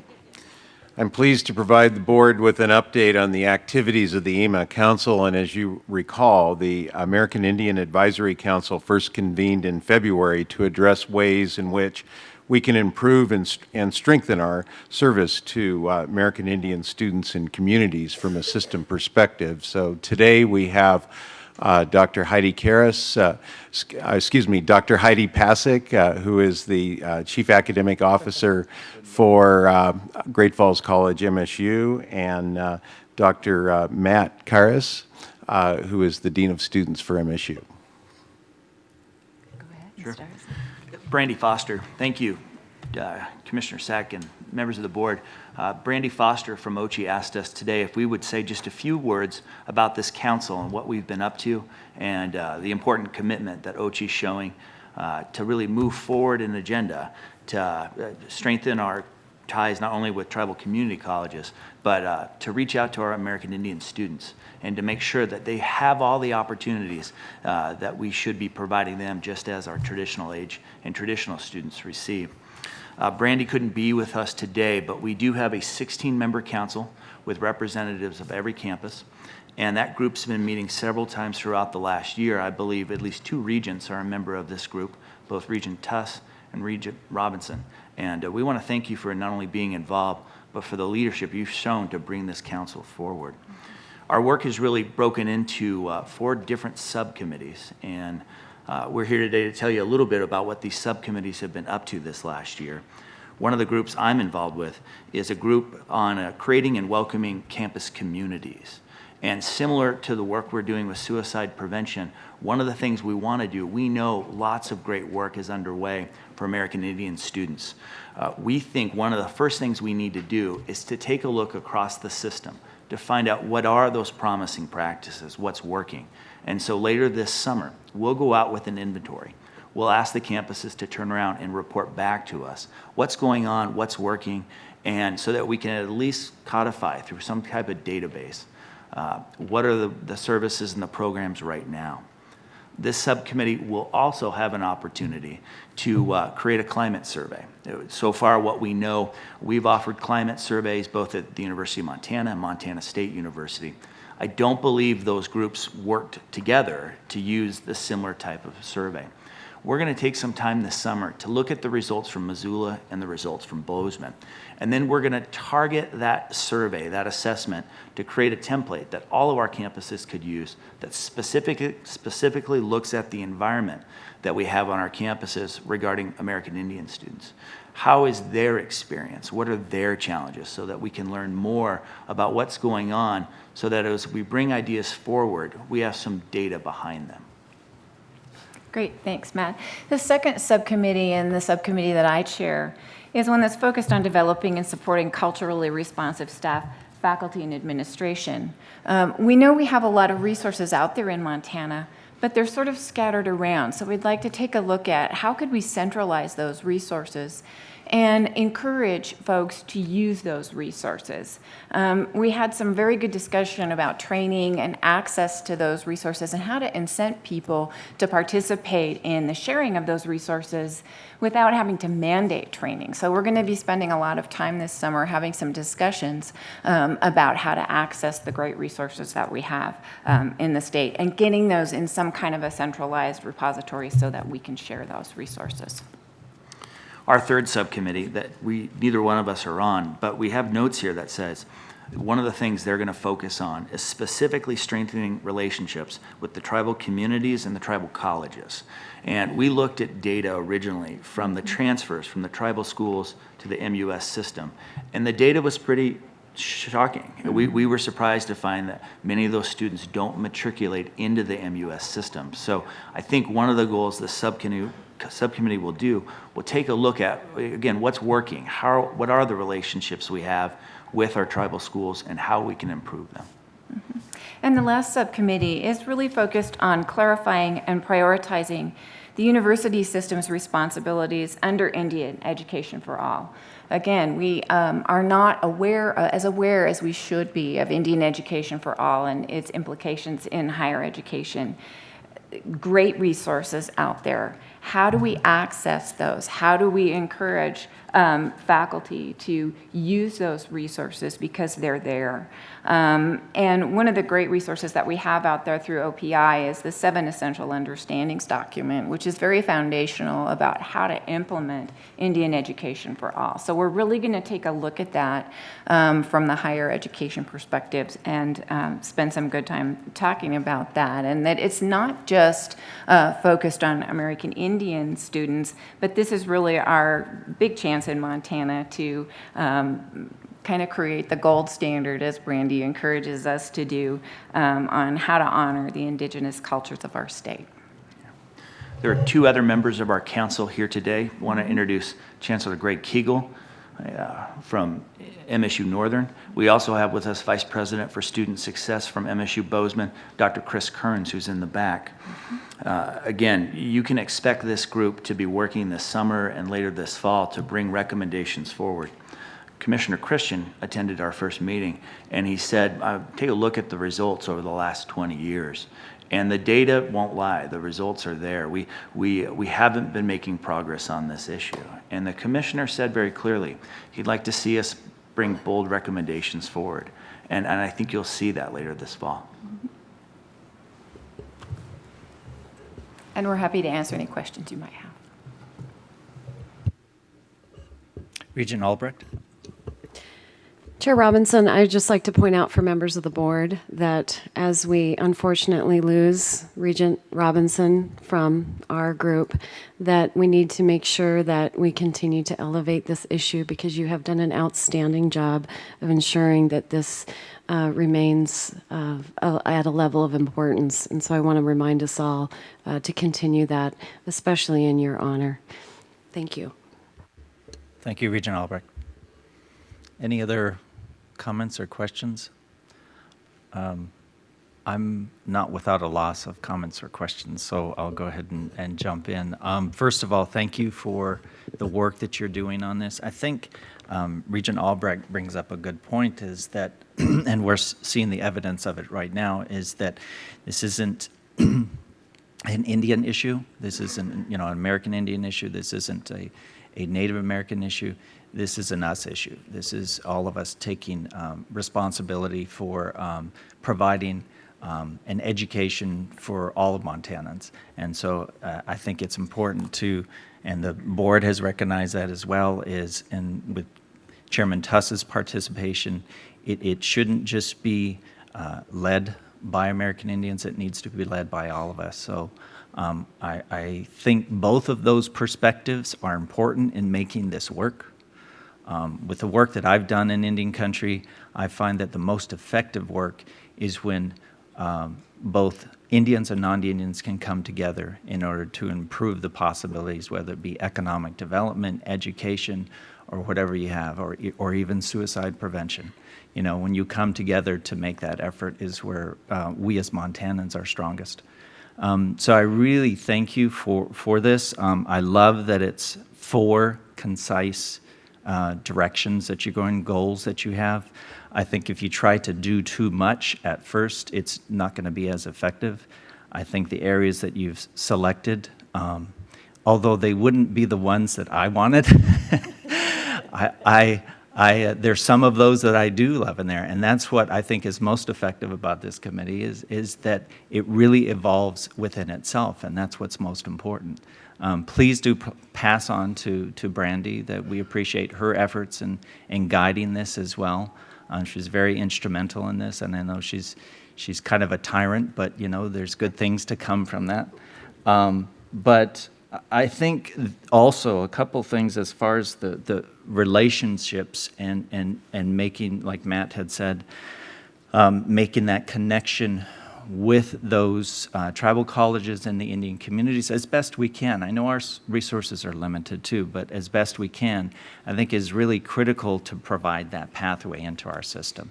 I've seen that too from living on the reservation, is that it just doesn't seem to be as communicated, and it's not one side or the other that's at fault. It's just that I think we all can do a better job of making that connection stronger.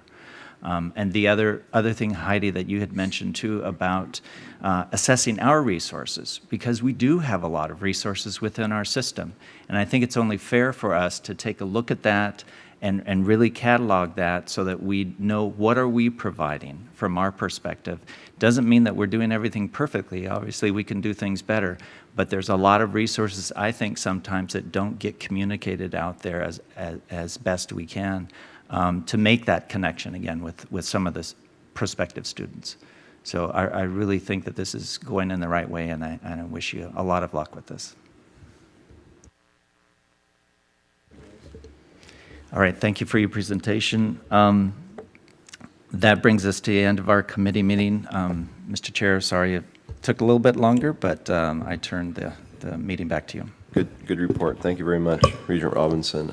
We will now stand at recess for 15 minutes. Okay, let's reconvene the meeting. And we will begin with our committee reports and action items. And we will begin, as we did yesterday, with our 2-year Education and Community College Committee. And we have one action item A, which is the mission review for Helena College, University of Montana. Is there a motion to approve this item? Or go ahead. Move acceptance and approval of the mission review. Thank you, Regent Kraus. You've heard the motion. Is there further comments from the regents, from the campuses, or from the public? Are there further comments from the regents, campuses, or the public? Seeing none, all in favor of the motion signify by saying aye. Aye. Opposed, no. The motion carries. Thank you very much.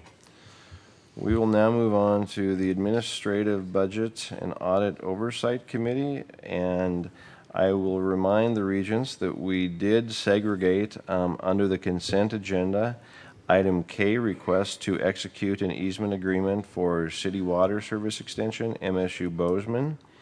So we'll segregate that out, and with that segregated out, we have consent items A through J and L through N. Is there a motion to approve the consent items? So moved.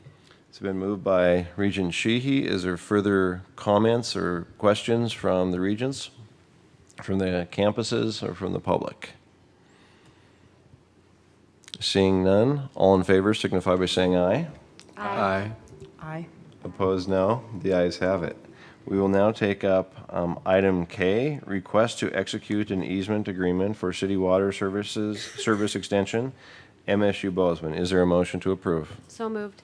It's been moved by Regent Albrecht to approve item K. Are there further questions or comments from anyone? Questions or comments from anyone? Seeing none, all in favor signify by saying aye. Aye. Opposed, no. Any abstentions? Aye. The motion carries. We will now move on to the action items of this committee, and we are at action item A, naming item, University of Montana. Is there a motion to approve? So moved to approve. The motion has been made by Regent Albrecht, not Representative Albrecht, Regent Albrecht. Further comments? Are there further comments from the regents? Yes. From the campuses, from the public? Regent Sheehy. Since this morning, when many people first learned of this in the paper, I've received over 40 comments.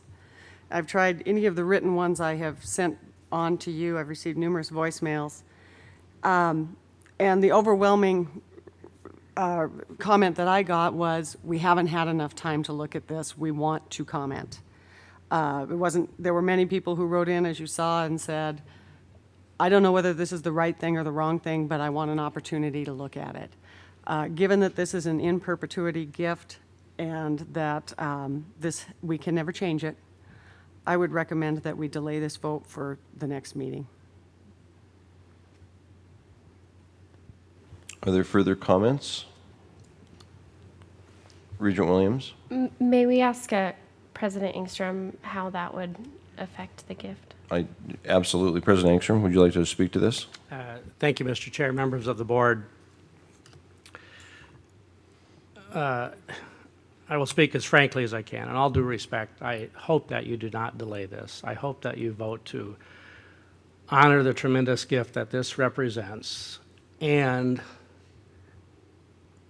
that you enable the presidents and the chancellors to be about fundraising in as aggressive and responsible way as possible.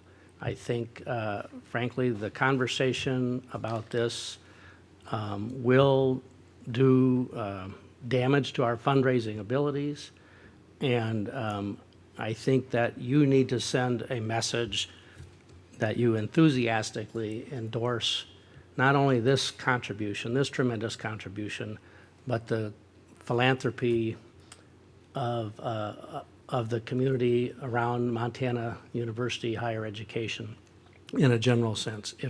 I fear that if you do not act favorably on this opportunity, that you will be sending a damaging message to philanthropers who are interested in higher education in and around the state of Montana. So please do not delay this. Thank you, President Engstrom. Are there further comments? Are there further comments from members of the regents? Are there further comments from Regent Robinson? Regent Tuss, thank you. I've also received some comments that I think there's obviously two views of this, and I've received comments myself that do support this. There's other comments that I've read some of the news articles, and it certainly isn't scientific, but at this point it isn't. It's about getting some type of public response, and I was surprised to see a number of the comments in support of the naming and the donation. And I think if anything, from our discussion of this, I would like to see certainly in the future some better parameters from the board's perspective regarding the naming process,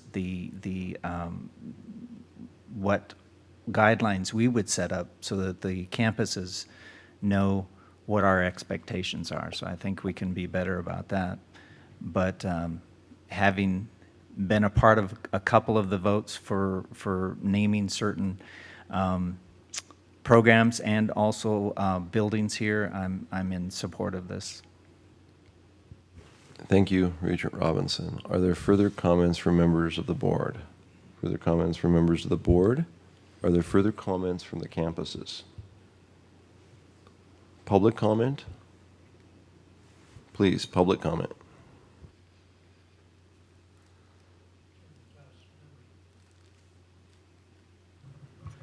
Chairman Tuss, members of the Board of Regents, we have also been receiving comments at the law school, and not surprisingly, I think the comments are remarkably positive in their numbers that are coming to me. I would estimate them at around 100, both from the public at large and from the lawyers.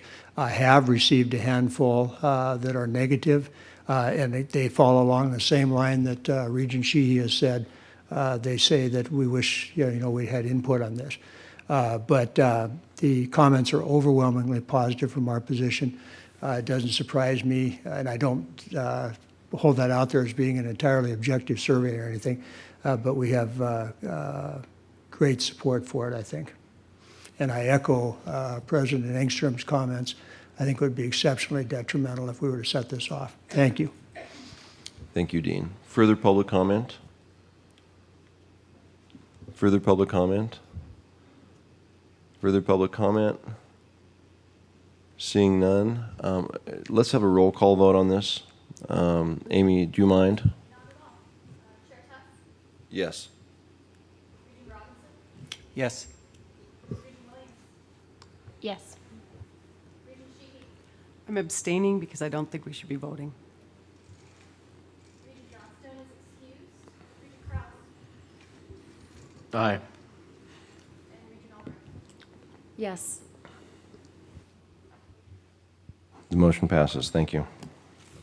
Mr. Chair, I just want to express my thanks for the in-depth deliberation that all of you showed on this, and in the end, thank you for your support. Thank you. Let's move on to action item B, request to construct energy conservation projects for chemistry, biology building, and the engineering laboratory classroom building, Montana Tech. Is there a motion to approve? So moved.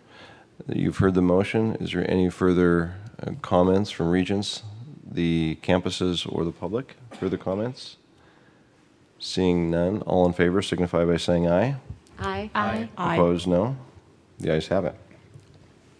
Action item C, request to construct and finance parking facility, MSU Bozeman. Is there a motion? So moved. Regent Kraus has moved. Any further comments? Any further comments? Any further comments? Seeing none, all in favor signify by saying aye. Aye. Opposed, no. The ayes have it. Next action item is D, revision of Board of Regent Policy 940.12.1, tuition and fee approval, disclosure of total cost of attendance, OCHI. Is there a motion to approve? So moved. It's been moved by Regent Williams. Is there further comment? Is there further comment by Regents, the campuses, or the public? Any further comment? Seeing none. All in favor of the motion signify by saying aye. Aye. Opposed, no. The ayes have it. Congratulations. I just want to extend a thanks on behalf of myself to everybody who had helped make this possible. This is at least 4 years in the making, and a special thanks to Commissioner Christian and to Deputy Commissioner Robinson for helping to clarify all of the language to make sure that it really fits with the model that we use and the purpose that the language serves. And thank you to everyone who provided feedback, and I'm really excited that we were able to make this happen. Thank you, Regent Williams, for your leadership on this issue.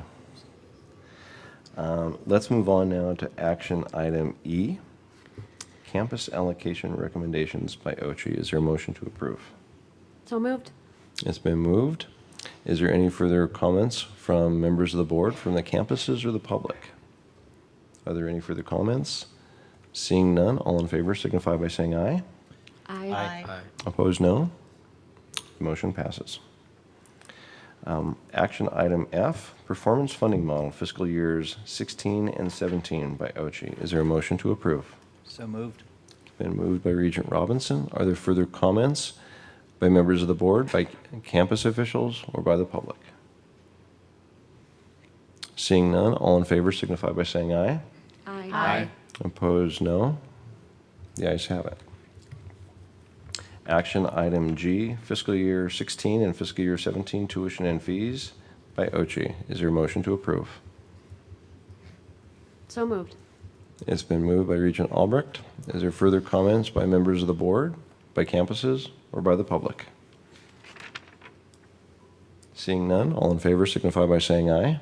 Aye. Opposed, no. The ayes have it. Thank you.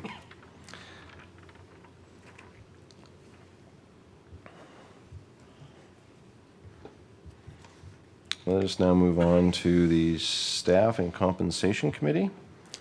And we have a number of items A through S, on the consent agenda. Is there a motion to approve the consent agenda? So moved. It's been moved by Regent Kraus. Is there any further comments by members of the board, by campuses, or the public? Yes, we have a comment. Chancellor Blackader. Thank you, Chair Tuss. I just wanted to sort of just talk just a brief moment on the emeritus faculty, and I know I speak for the rest of the campuses when you look at the talent that we're losing here. And for my particular campus, I'll just point to two sentences in Mrs. Leland's explanation. It says, Mrs. Leland has spent her career at Montana Tech teaching some of the most difficult courses to our most reluctant learners. Yet students in Mrs. Leland's classes have no difficulty recognizing her passion for her subject matter and her commitments to student success. And I just think that when you read these these descriptions of our faculty and the emeritus faculty, it's very heartwarming, and I would encourage regents and participants in this meeting to just take a look at those. It will make you feel good. Thank you. Thank you, Chair Tuss. Thank you, Chancellor. Are there further comments? I would just like to acknowledge that in one of these items, we have the opportunity to now acknowledge our soon-to-be newly named Chancellor, Greg Kegel, who has done an outstanding job in a not always easy leadership position at MSU Northern. Thank you for your leadership and your commitment to our students.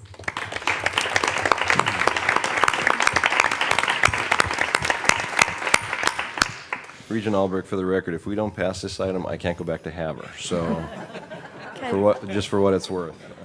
That's a new twist. Yeah. All right. Are there further comments from the board, from the campuses, or from the public? Seeing none, all in favor of the motion signify by saying aye. Aye. Those opposed, no. The ayes have it. Congratulations. Let us now move on to. You can go back north, Thank you. east. We're now at the Academic and Student Affairs Committee. We have the Level 2 Memorandum, Consent Item A. Is there a motion to approve? So moved. It's been moved by Regent Robinson. Are there further comments by members of the board, by campuses, or the public? Hearing none, all in favor signify by saying aye. Aye. Opposed, no. The motion passes. Action Item A, Veterans Choice Act Amendment to Policy. Regent Kraus? Move approval. You've heard the motion by Regent Kraus.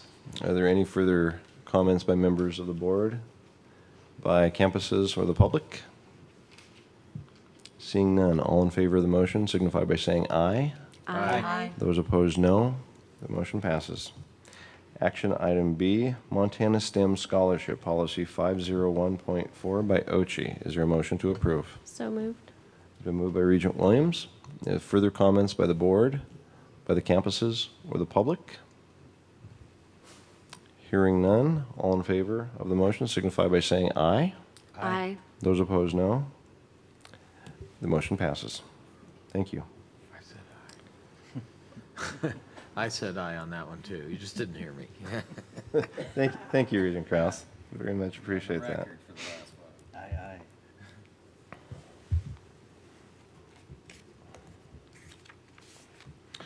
Next on the agenda are two student appeals.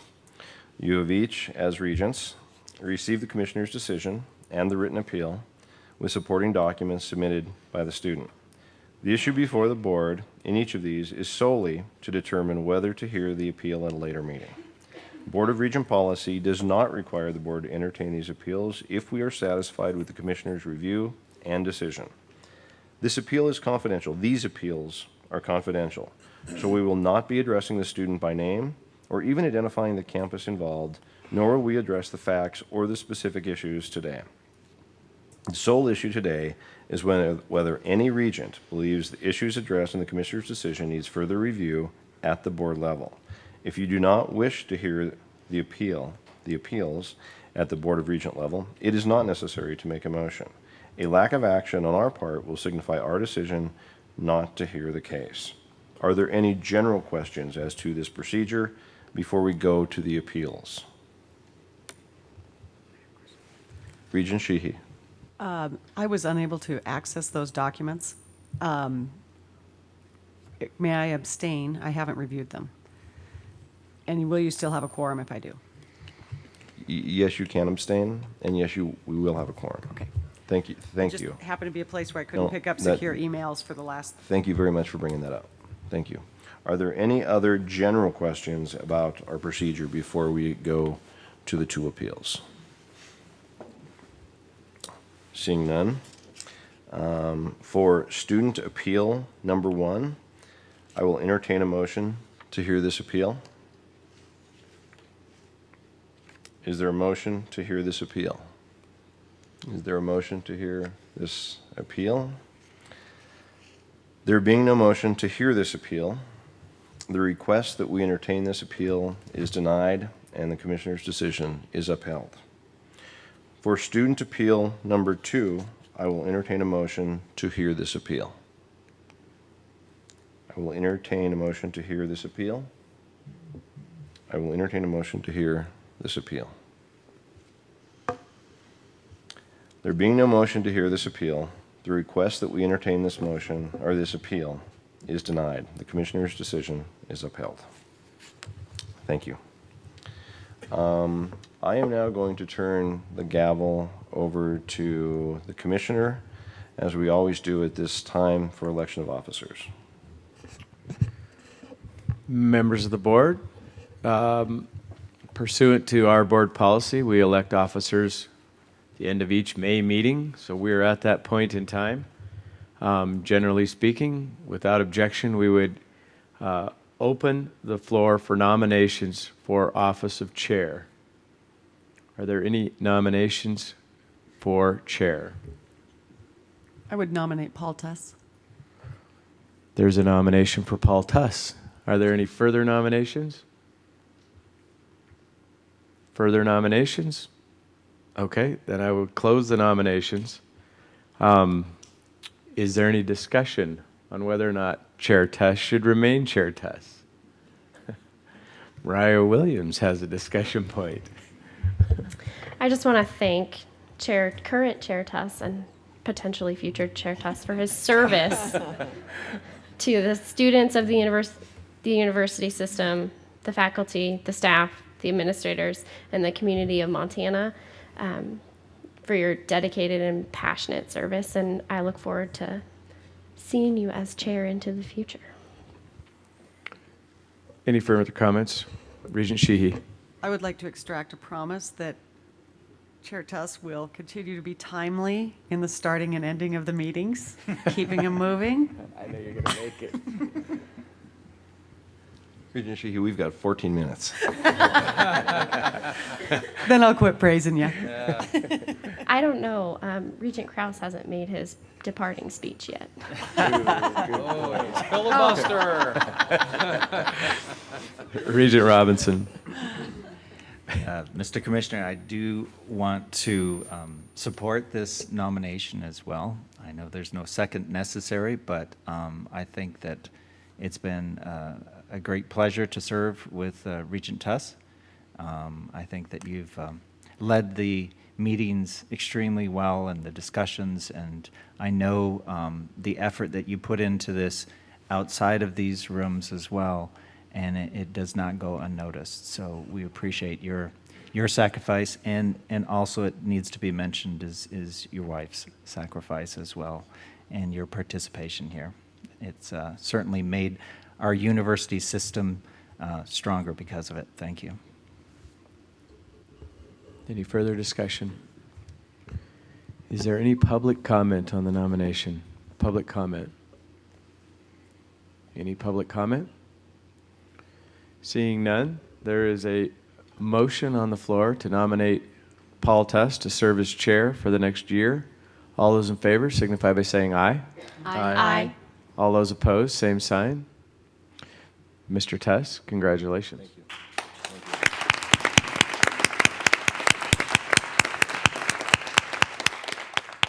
Members of the board, at this time, I would open the floor for nominations to serve as vice chair for the board. I would nominate Fran Albrecht. There's a nomination for Fran Albrecht. Is there any other nominations? Did you steal Mariah's thunder? I'm sorry. I withdraw my nomination. Go ahead. Thank you. So as my last motion on the Board of Regents and my last vote on the Board of Regents, I would like to wholeheartedly and excitedly nominate Regent Fran Albrecht to serve as vice chair for the Board of Regents.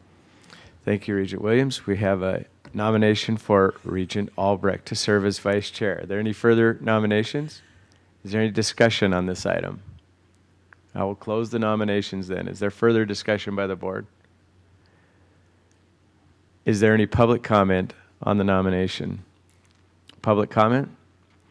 Seeing none, all those in support of Regent Albrecht serving as vice chair, please signify by saying aye. Aye. Aye. All those opposed? Congratulations, Vice Chair Albrecht.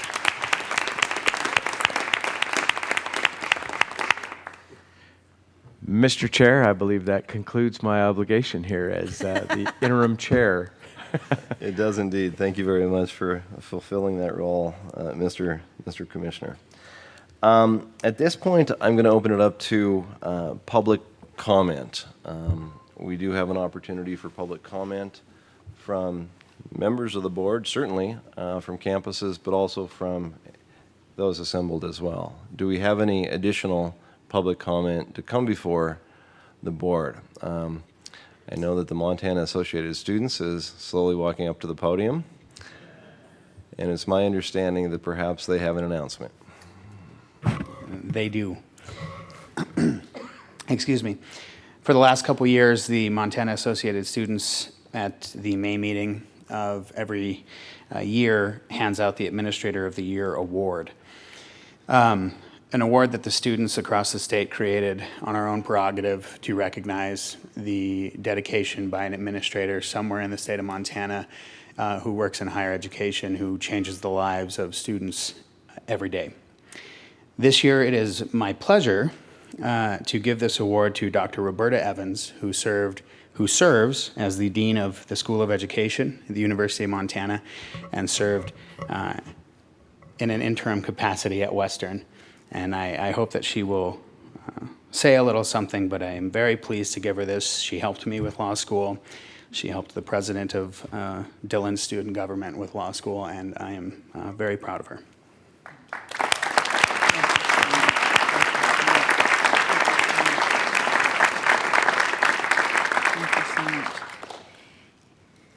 Mr. Chair, member of the Board of Regents, it's a great honor and privilege to receive this award, and I am so thrilled to have had the opportunity this year to work not only with extraordinary students at the University of Montana, but also with extraordinary students at the University of Montana Western, ably overseen now by the wonderful Chancellor Beth Weatherby.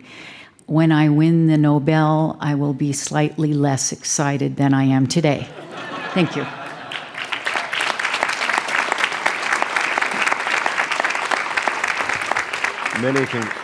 Many congratulations.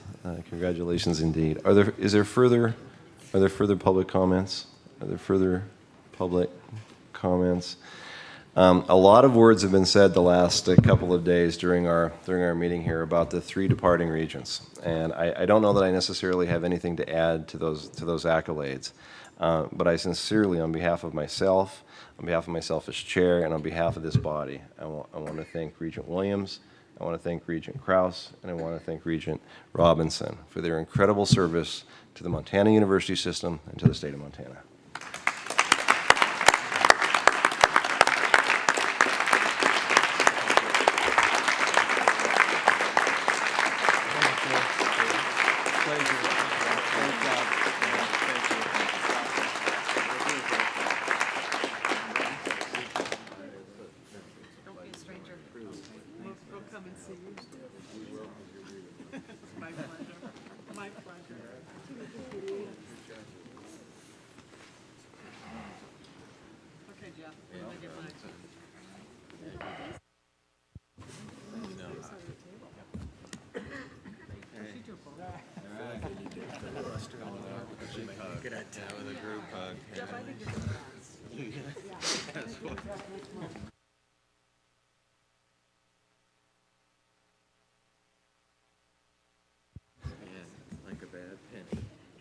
Commissioner Christian doesn't believe that I'm going to get out of here in the next 3 minutes.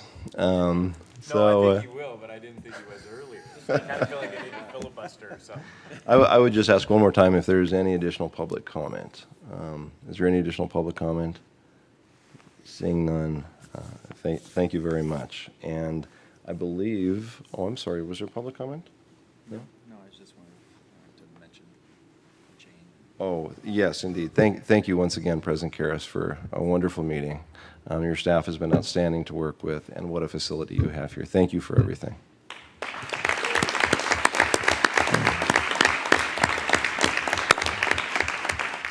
So with that, I'm going to call this meeting adjourned, but it is my understanding that we do have an optional tour of a facility here. President Karras? Yes, Mr. Chairman, members of the board, and anybody else who would like to join us. For anybody who would like, we'd love to give you a tour of the whole campus, but that takes a while, and I know it's a long weekend and people are ready to leave. But if you'd like to see our new nursing and health science building, we'll have a tour of that immediately following the meeting, and I'd say maybe in 5 minutes, if you just meet us upstairs in the lobby of this building, we'll just walk over to the other building. So give everybody a few minutes to get settled, and then if you'd like to join us, we'd be happy to show you our facility. Thank you. We stand adjourned.